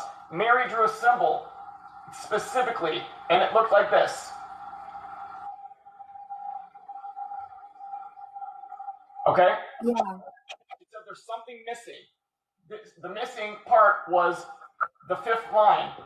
5 lines. 5. 1, 2, 3, 4, 5. You saw that. That's how I figured it out, Mary. Oh. Spin 5 times clockwise, then 5 times counterclockwise. This is why I didn't make the video yet. Mary helped me figure that out. You saw it first. I would not have seen it if you would not have seen it. So thank you. You did that, not me. Why was one piece missing still?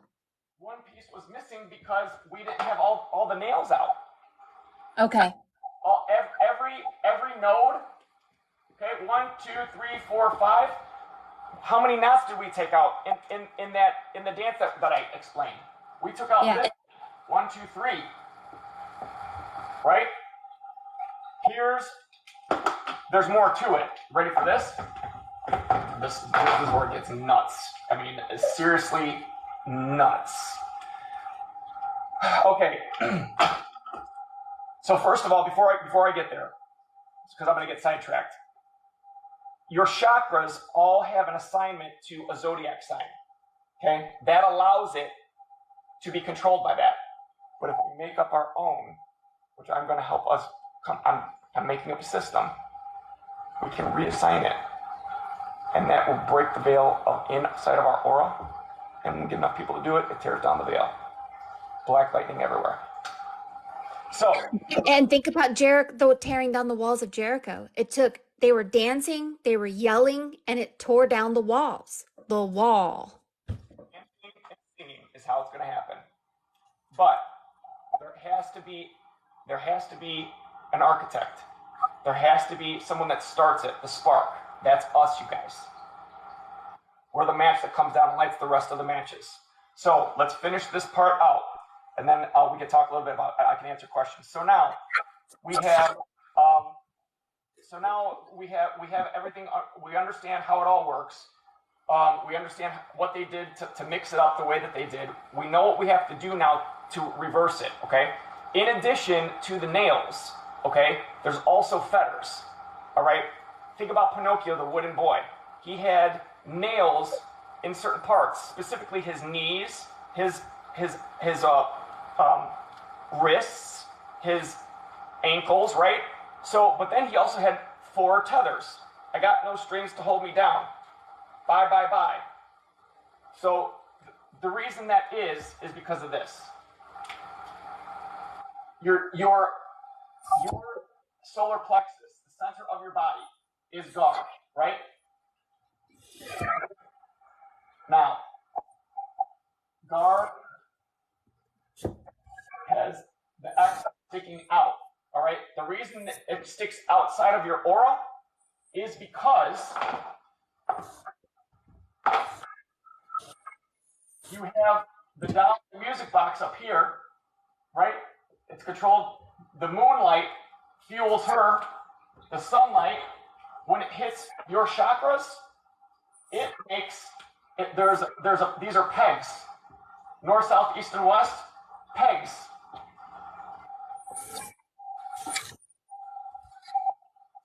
And when this turns around and around, guess what? This turns around and around. So on the daylight, when it's daytime, this feeds this as fuel. It turns it. Remember the thing we did last week, the pump with the piston, right? Yeah. It turns this around your solar plexus and turns the music box around and around. The key that turns the music box around and around is the sun. And then at nighttime, when this stops turning around, it actually, that's why at nighttime, our chakras, during the day, they come in from the front. The nighttime, they come in the back. They switch orientations. That's because no sunlight, this doesn't turn anymore. This one turns on. The dial on the music box, that goes the other direction. And then that makes this go the opposite way. That's why you suck in from your back at nighttime. Through feathers that have come and okay.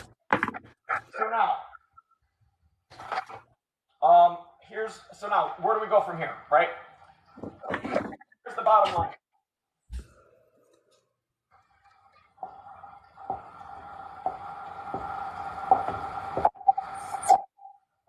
A-E-I-U-N-O. All right. Pinocchio. Wait till you see some of the, you guys are going, okay, so first you have the forces, all right? The forces are magnetic, diamagnetic, electric, and dielectric, okay? That's when it is GAR, all right? But you need to also include the other dagas, right? Day and night. That was day, right? Day equals day, the sun. Okay? And then nighttime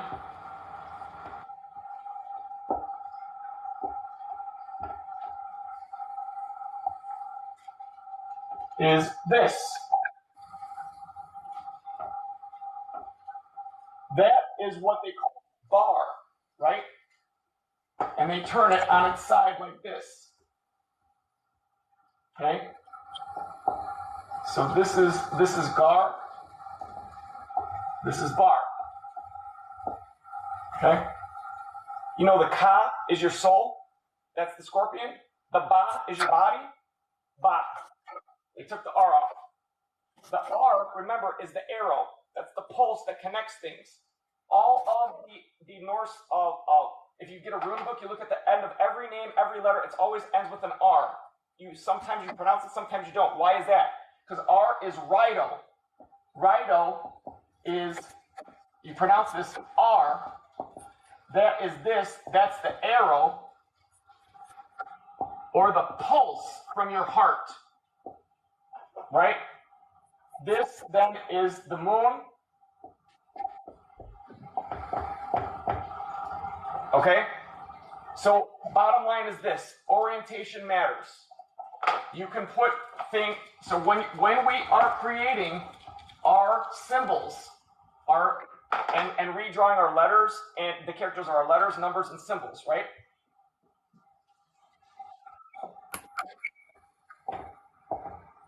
Well, here's how it's going to work. You have, excuse me, days almost. Okay. You have, this is force. Okay, magnetic, electric, all those, right? So if you take the letter M, right, that's magnetic. Then the diamagnetic is a W. That means you have to twist it over here. E3. See that? The character that we use for the number 3 is a letter. And they use it as the number 3 because that's the sequence of the energy that they need, because it's false. The character for 3 is a letter. And guess what sound it is? Ooh. They hid the divine feminine ooh in the number character we call 3. Okay? So, mirrors, right? And then over here, we have the energy, which are the elements. Okay? Here's the trick. When it's an X, right, the grid is still here. When you put this grid here, right, you have a male and a female. That means the forces, which are magnetic, electric, all those, also will, desire, thought, and emotion. it's going to have a character that is balanced. It's the same on one side as the other, okay? Not up and down, one side or the other, okay? It's the same thing as this.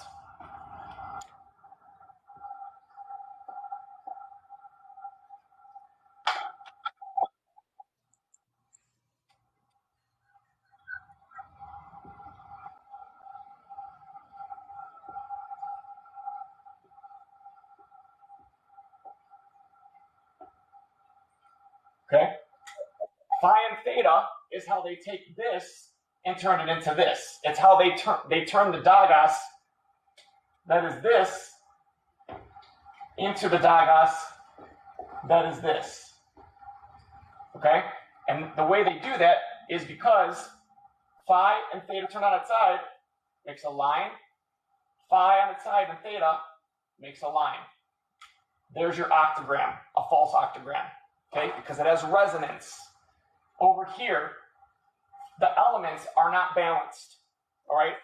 The elements are the energetic components that you put together to create a new force that you call call force.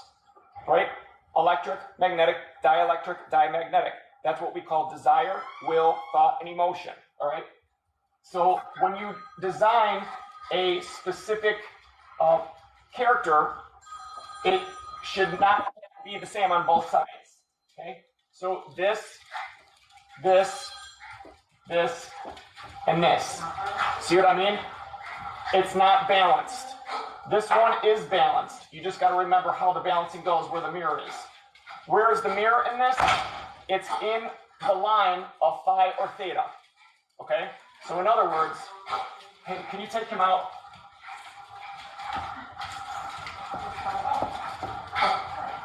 Okay. Phi and theta, the lines of phi and theta sit to make this line. Okay? Phi and theta are controlled by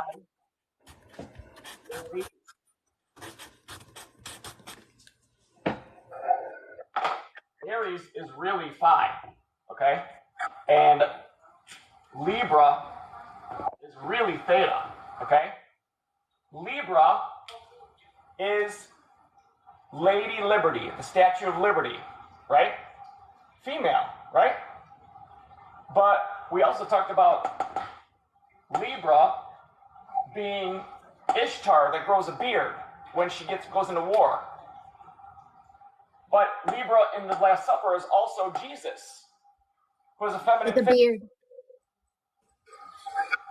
It's androgynous. Mm-hmm. It's both. Okay? John, thank you. Thank you.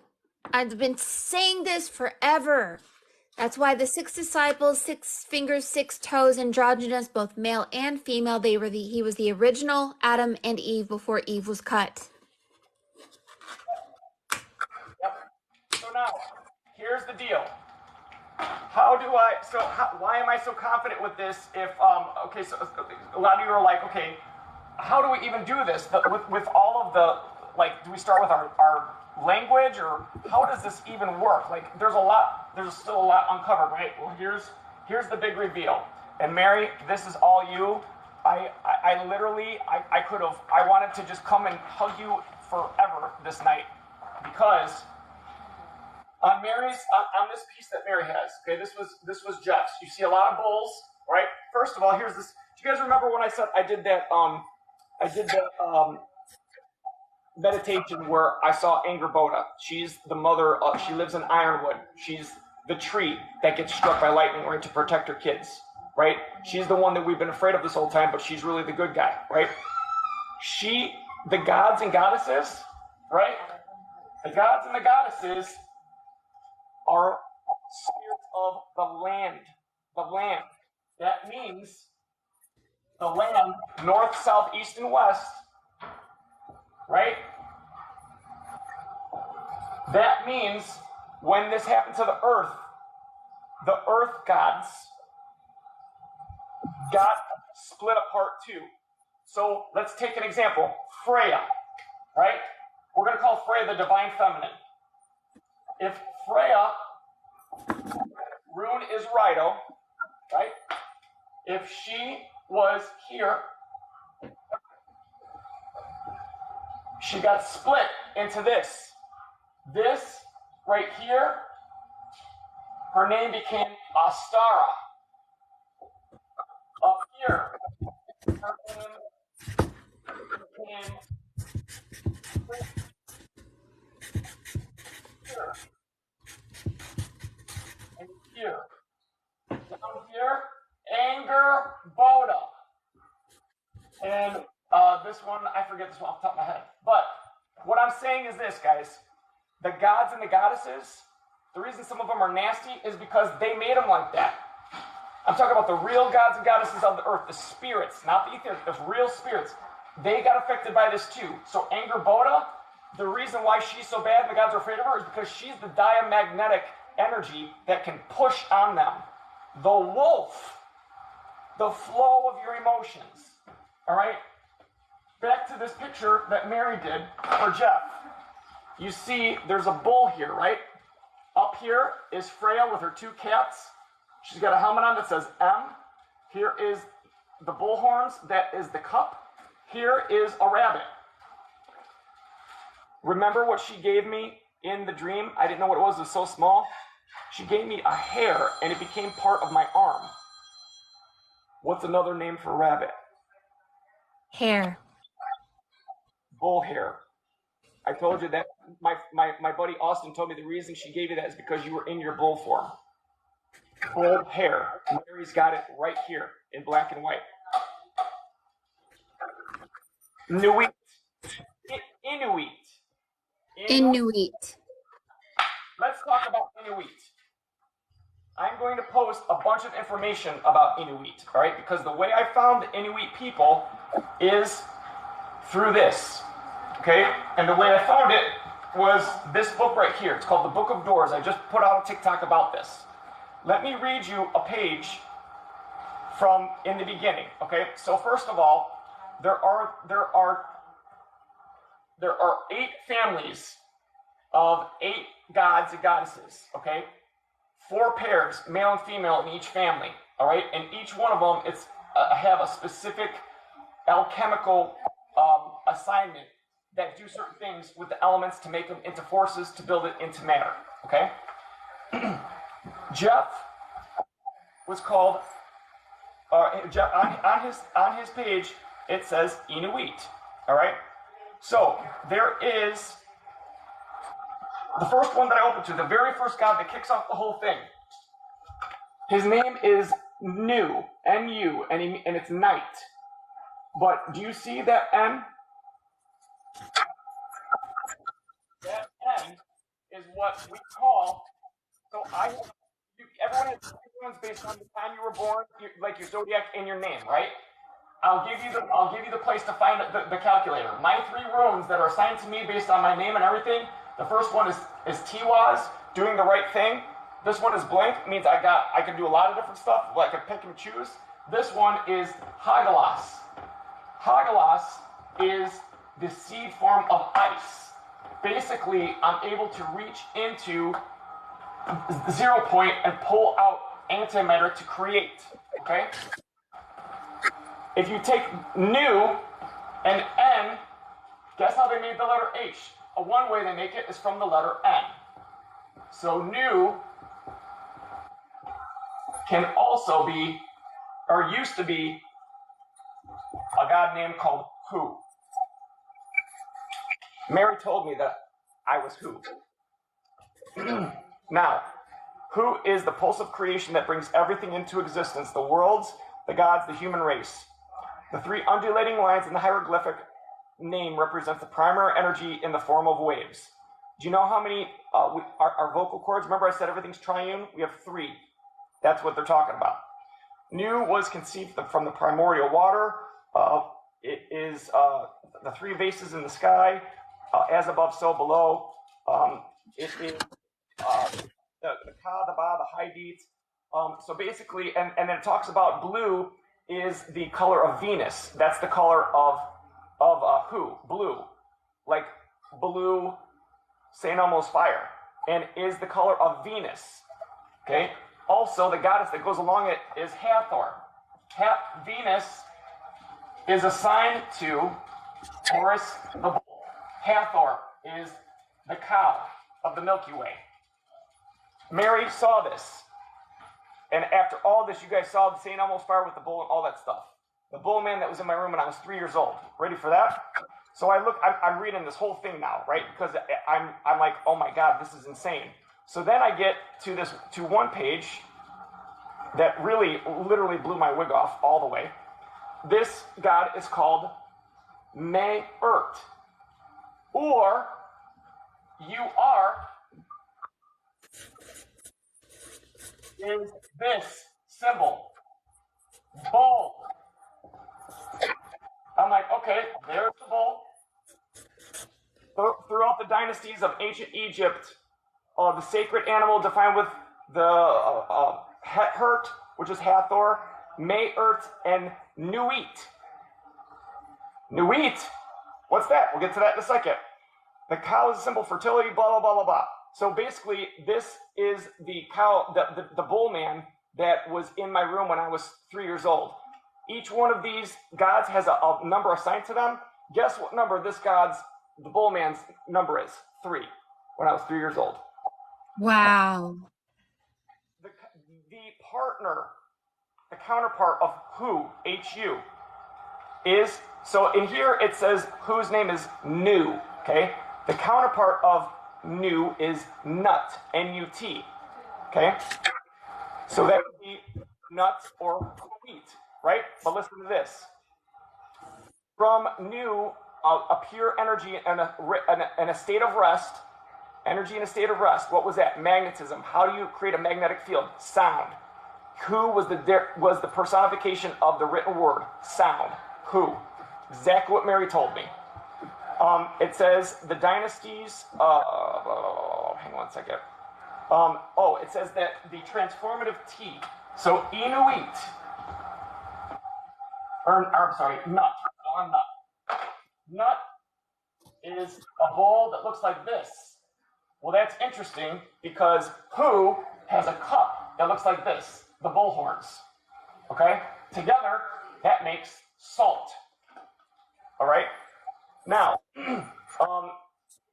Nu is the energetic aerial container of all of the Uti in the world. Okay? The container, so Jeff is the container that holds the life force. Okay? Freyr is this. Freya is this. Want to see how they turned this? This is Eeyore, right? That could be made like this. Freya, Rido. Rido. There it is. Okay, encoded in Othala is the life force, but when you flip it back upside down, by Rido upside down, instead of riding on the land, you ride on the water, the river, you get back this that goes in here. I am the blue fire inside of the red water, which is Jeff. Now, the other interesting thing is there's a third god that, also, Nuit is also called Sia. Hu and Sia are counterparts, twins, just like Freyr and Freya. Twins. I forget the lady's name that told me that we had twins. She was right. All of it was right. It's all right. It is personified by Shu and Tefnut, who are the twins. Nu and Nut, or Hu and Inuit, have twins called Shu and Tefnut, the first two divine twins, the real Gemini twins. And there was one of you, I so apologize, I forgot your name. We went live and you said you've always had twins. You're right. We did. And one of them was Freya in fox form, because I can't ever see Freya. Remember I said I couldn't see Rido? I heard myself say it. That's because it's magnetic. I can't see it because it's invisible. The only way I could see it is if she goes into an animal, and the animal she always goes into is a fox or a raven. I don't know if I told you guys about the ravens yet. But anyhow, there's another goddess involved in this that her name is Nief, and what she does is she weaves.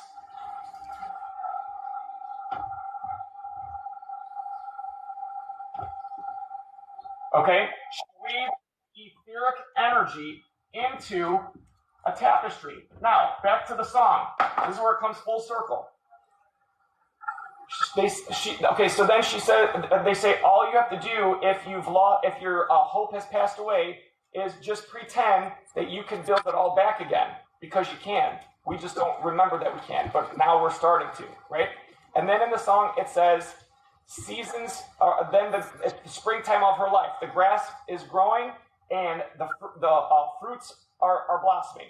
But then it slows down again, and she says, seasons change in their scenery. Seasons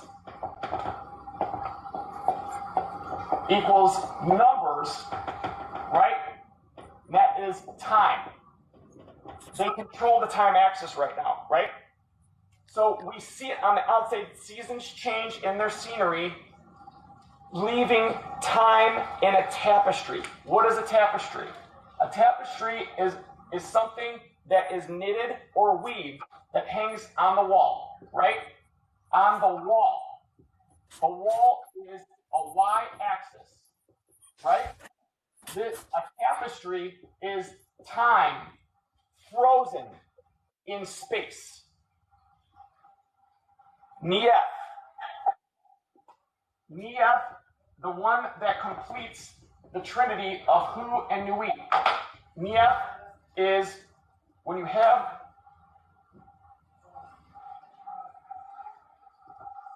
nut, right? It provides the threads of tapestry, or in Norse mythology it's called the webs of word. Looks like a spider web, and it glistens from your words, your sounds. From Hu, Nief fires this. What does that look like? That's the gibo that was used to form resonance for Odin to pair with Freya. Okay? Then it shoots right here and here. 1, 2. Inuit. Now, that brings us to the Inuit people. The Inuit people have a goddess that ruled the land. The goddess's name that ruled the land of the Inuit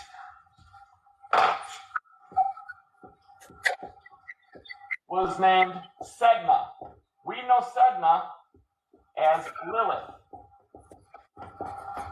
Sedna was treated terribly by her father and treated terribly by someone called the Raven Man, who abused her. She ended up getting her hand cut off and drowned and went to the bottom of the ocean. And she produces so much life force, right? She's the divine feminine, that's why the oceans have salt, because the life force is salt, okay? And one of the things that she does is that she birthed all kinds of children. That is what we know the animals today, the whales, the dolphins, and the seals. Mary, what did you see this week on your boat ride? I saw whales, I saw dolphins, lots of them, and then I was noticing this piece right here, when you turn it upside down, the one that was St. Elmo's fire, there's a dolphin right there, and a whale and a dolphin right there.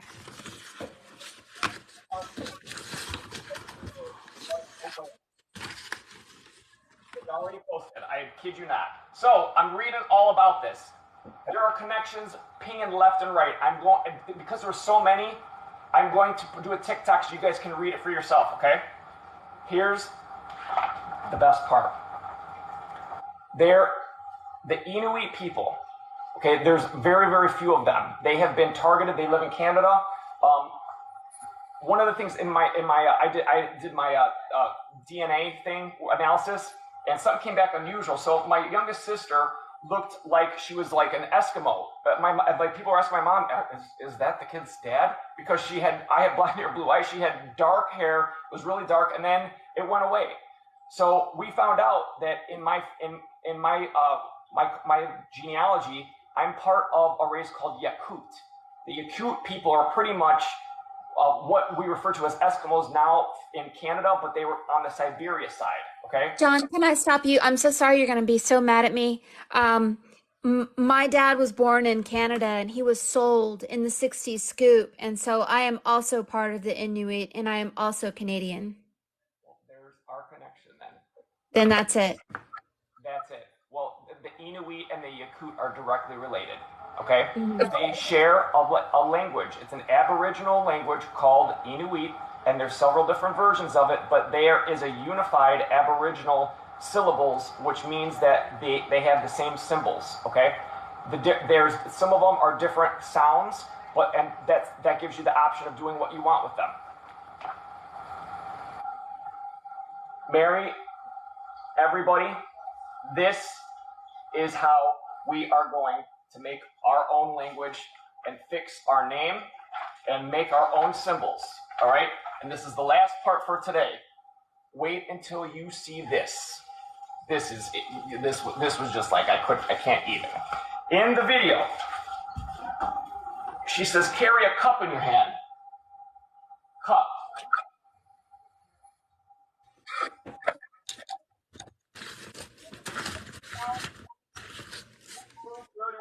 Right, so we can go ahead and just take care of this one right now. Say fire plus fire equals water. That's the cup. This is Kinaz. That's fire. But over here in the video, I have it as this. Okay? I'm going to walk you through this. Okay. The C, right, can also be this. This is ku. Ku equals fish. The fish that we want back in us, right? Okay. Then we have this. This is wunyo, right? Joy. Guess what I looked up? There's another form of wunyo, another different letters that have different sounds that you pronounce like this. Woolwas. Guess what woolwas means?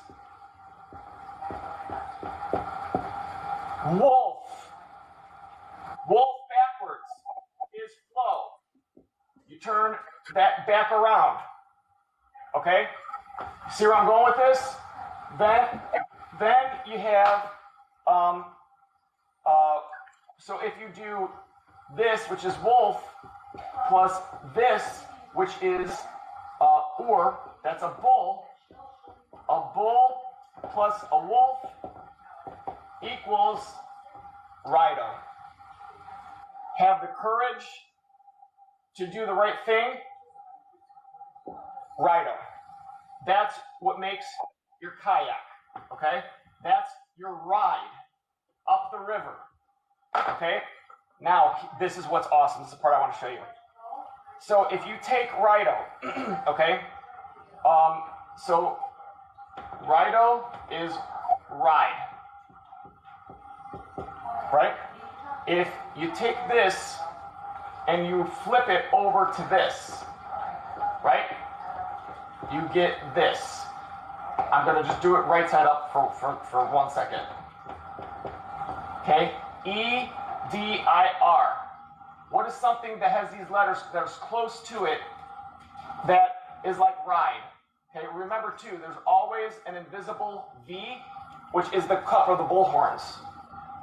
Okay? D-R-I-V-E.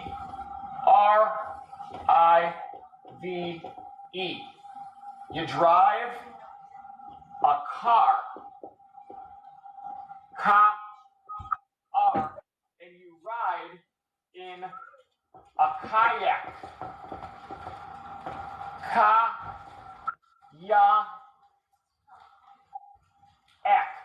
Somebody said, so those symbols on the Catholic Church, that the priests, they're runes?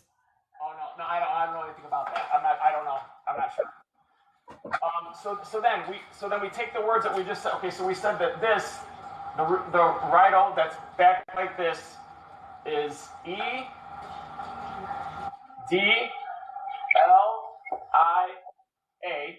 I'm sorry. E-D-R.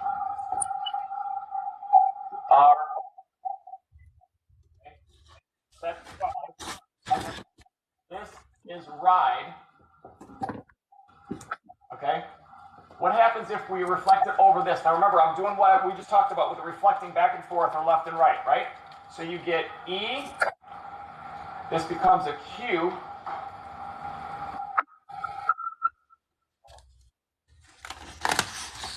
an upside down R is an L, an I, and this is an A. Aquila. Does anyone know what Aquila means? It means eagle.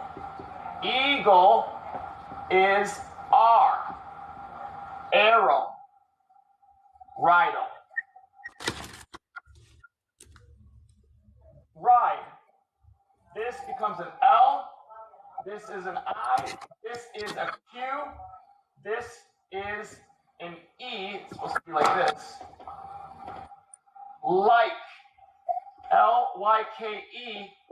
Like is the rune goose, which is water. My point is that when you start flipping some English letters upside down, left and right, okay? What happens is you start to get some very unique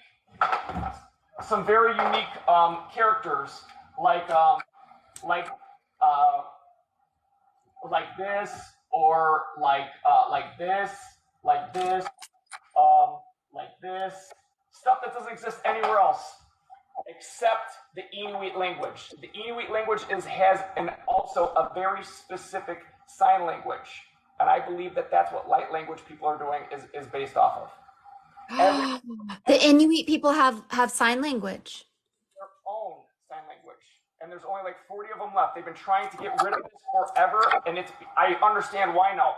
English, runes, everything, different languages, Spanish, it's all mapping out through these symbols, okay? I have so many different examples that I don't have time to go through with all of it right now, but I'm gonna put it up there, okay? The Inuit language is how we're going to decode this whole thing, and I'm working on it now. The last thing I have to say, we talked about Pinocchio having nails everywhere, right?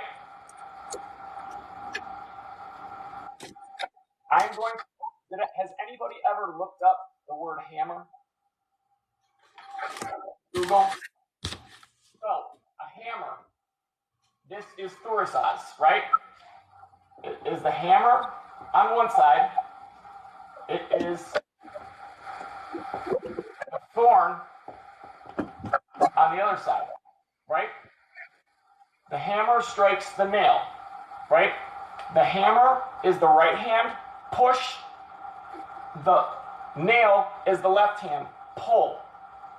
We are able to pull and push with our hands using seed syllables, okay?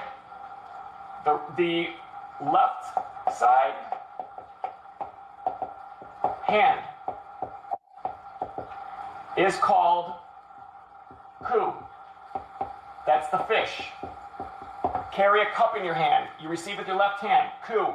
What do we do with the left hand? Bring it up to the top. The foot is what we call R. That's the interim. Stop when we bring the lightning up in our body at the last part of St. Elmo's fire. That was right. Okay? Then, the right side. The foot, or I'm sorry, the hand, the right hand. The right hand is what we call Ka, the scorpion claws. You said this was Jeff's mom. Look at her hands. Those are the scorpion claws that she's given back to Jeff. Remember I told you I saw scorpion claws fall into me one night? Oh, yes. His mom saw him to give him those scorpion claws. And I know why that happened, because remember that symbol that he saw in the sky? I'm gonna get to that 1 second. Ka is scorpion. And then the foot is Or. That's the bull. So that was St. Elmo's fire, right? I looked all these up in here. They're all here. They're all here. And they are very close with some of the geometries of my name, which is why all this is coming to me the way it is. Same with you, Mary. So I'm going to post this, all right? It matches scary exactly. It's not even funny. I'm going to also put all of my notes on. How are you doing on time, Mary? I know I'm long already. It's 5 o'clock. So I'll save the rest for next week. So next week, guys, here's what you can expect. Next week, we're going to continue with this name process. I'm going to show you what I have developed. I am going to be in Arizona this week, and next week, this is what's crazy about this. I just learned how to do this, right? And it talks about, you told Jeff that he was a builder of realities. Next weekend, I'm going to be in Sedona. Wow.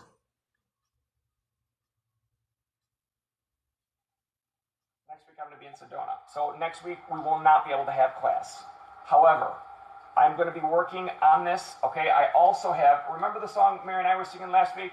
You hoo-hoo, I want to be just like you, right?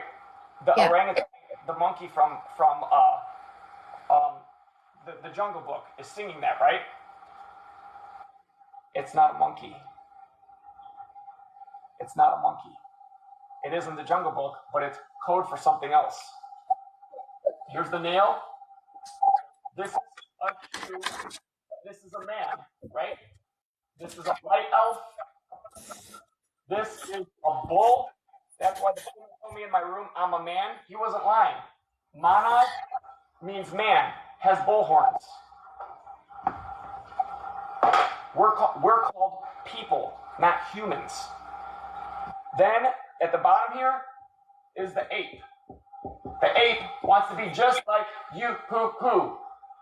I want to walk like you, talk like you. He's hitting all three chakras.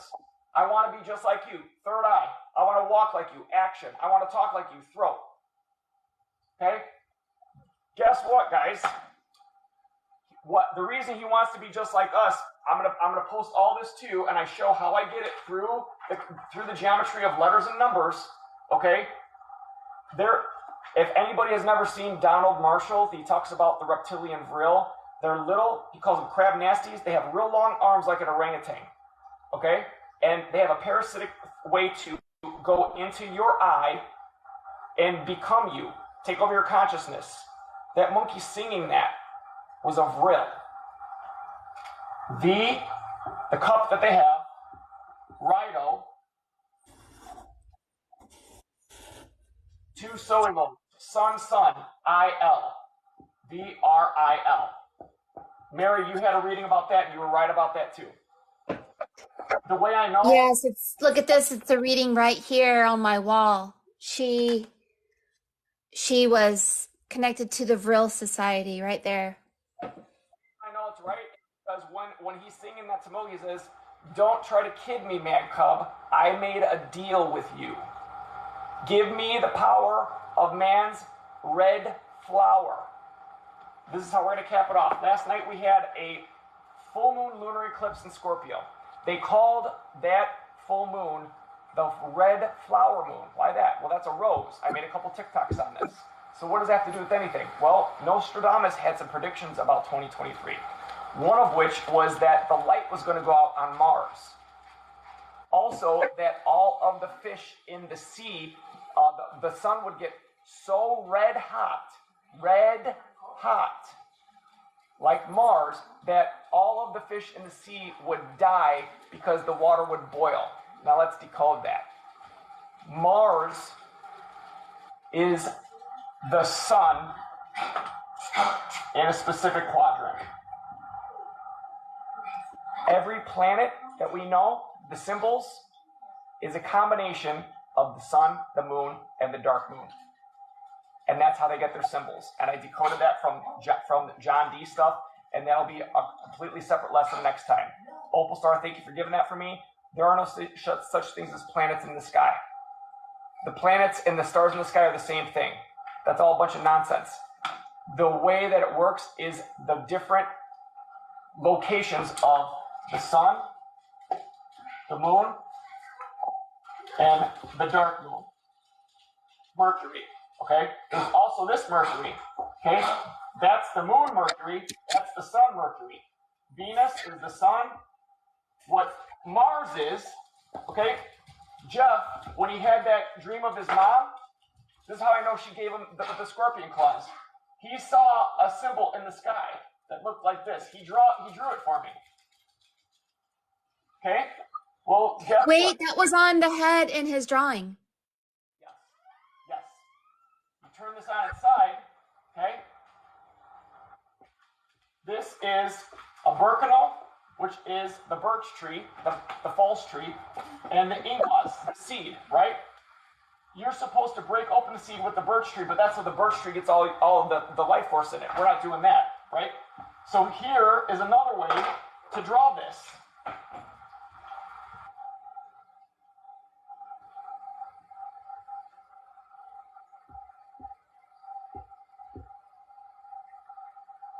The sun comes up in the sky and the moon. Mercury coming up between the two mountains. Okay?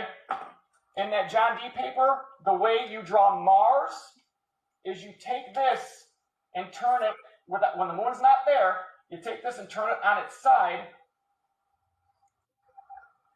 Okay? What this is, Burkinal, you know what it really is? It's Aries on its side. This is Aries on its side. This, if you make it into lines, is this. That's Soilo. Oh, that looks like the name Zoe. Yeah, the lightning. Now look at this. So how is this Mars? This turns into a full moon. And what is Mars with the arrow, right?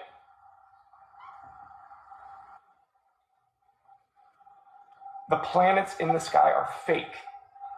They use symbols to signify the energies as planets because it affects our planet, it's the resonance. It is only different combinations of the sun, the moon, and Mercury, the dark moon. That's it. That's it.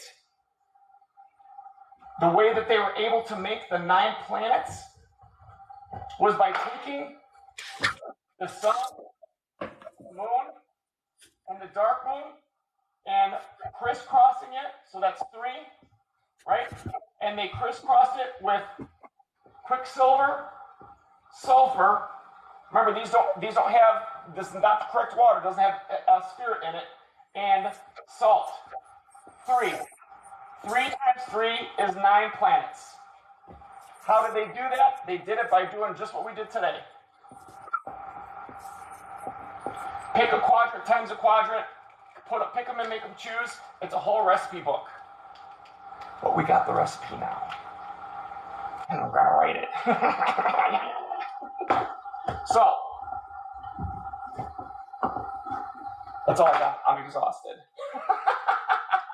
That's incredible. I'm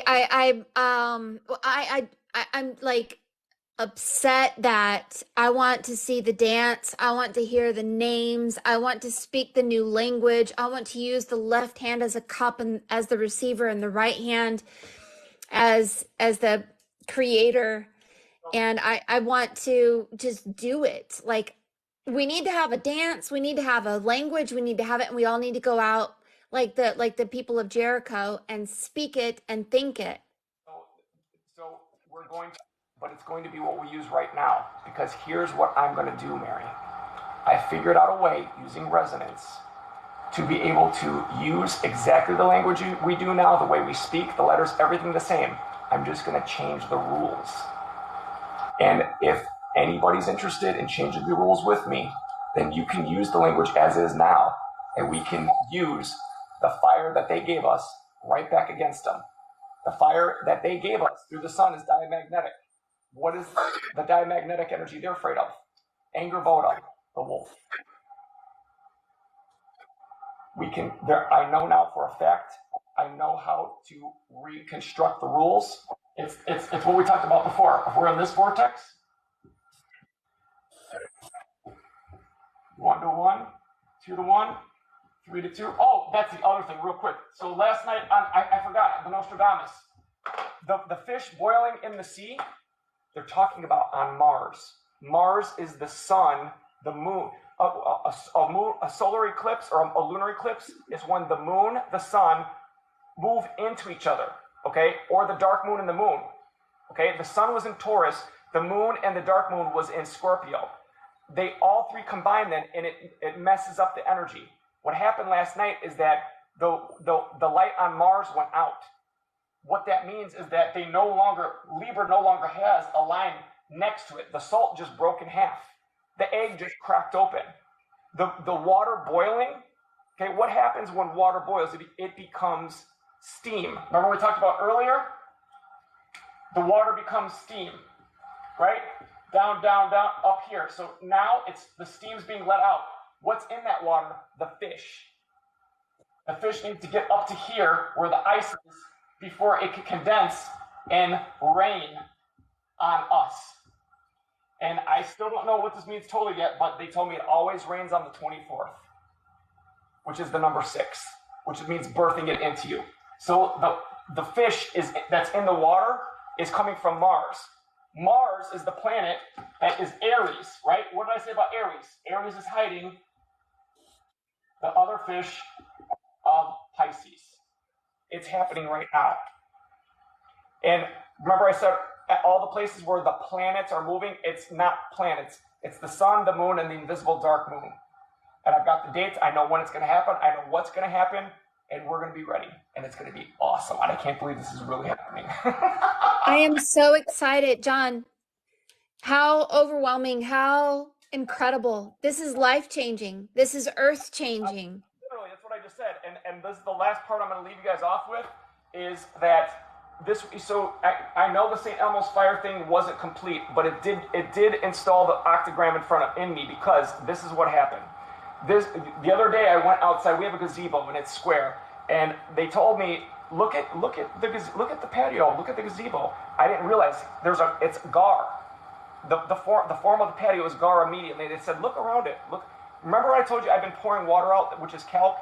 I say thank you to my water. I don't drink at night, and I pour it onto the earth. It made a mound. Before I did St. Elmo's fire the night of before the eclipse, which was 14 days ago before the lunar eclipse, 7 and 7, 14 chakras, the way it's supposed to be, right? They're lining all this up. I'm telling you, the good guys are helping us. I went on that mound. I stood on it. I brought up the earth energy. I went out there after they told me look around the gar, and I pulled out about 70 or 80 rusty nails that were sticking out of the earth. I'm going to post the video so you can see it with your eyes. Please do, John. Please, please, please. I know you're going to Arizona. We love you. We're glad you're going to Arizona, but we want to be selfish and tell you, please post everything in your spare time. Rusty nails came out of the ground. Remember I said the way I thought was that I have an octagram, the earth does, and now we're synchronized. I'm trying to remove the nails, as above, so below. She just removed them for me. Wow. Pulled them all the way out. Okay. Yeah, baby. Come on. Huh? Come on. All right. Dinner. Oh, I gotta go, babies. It's dinner time. See you guys. John, I will be in thank touch. you guys so much. And I will send you pictures of what Spirit had to say about your explanations and your readings today also. And you guys, I will also do a video explaining some of this stuff. Just contact us if you need any help with either me or John. And aren't you guys just blown away that John, what I'm blown away about, and I don't know why you're not, I'm going to pinch you because look, my dad was adopted, all right, and he was sold, not just adopted, but sold from Canada, okay? And so I've always been connected to people who live in Canada. Many of my favorite actors and singers often come from Canada.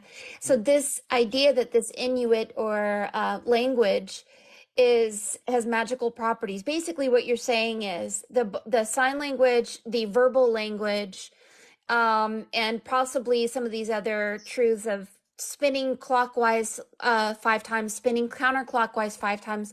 These are all secrets that somebody or someone, maybe the Anunnaki, have been trying to diminish or erase so that we do not get that power. Yes, but knowledge, that's why they say knowledge is power. Because as soon as you know how to do it, an action, right, is a physical prayer, right? That's your root chakra.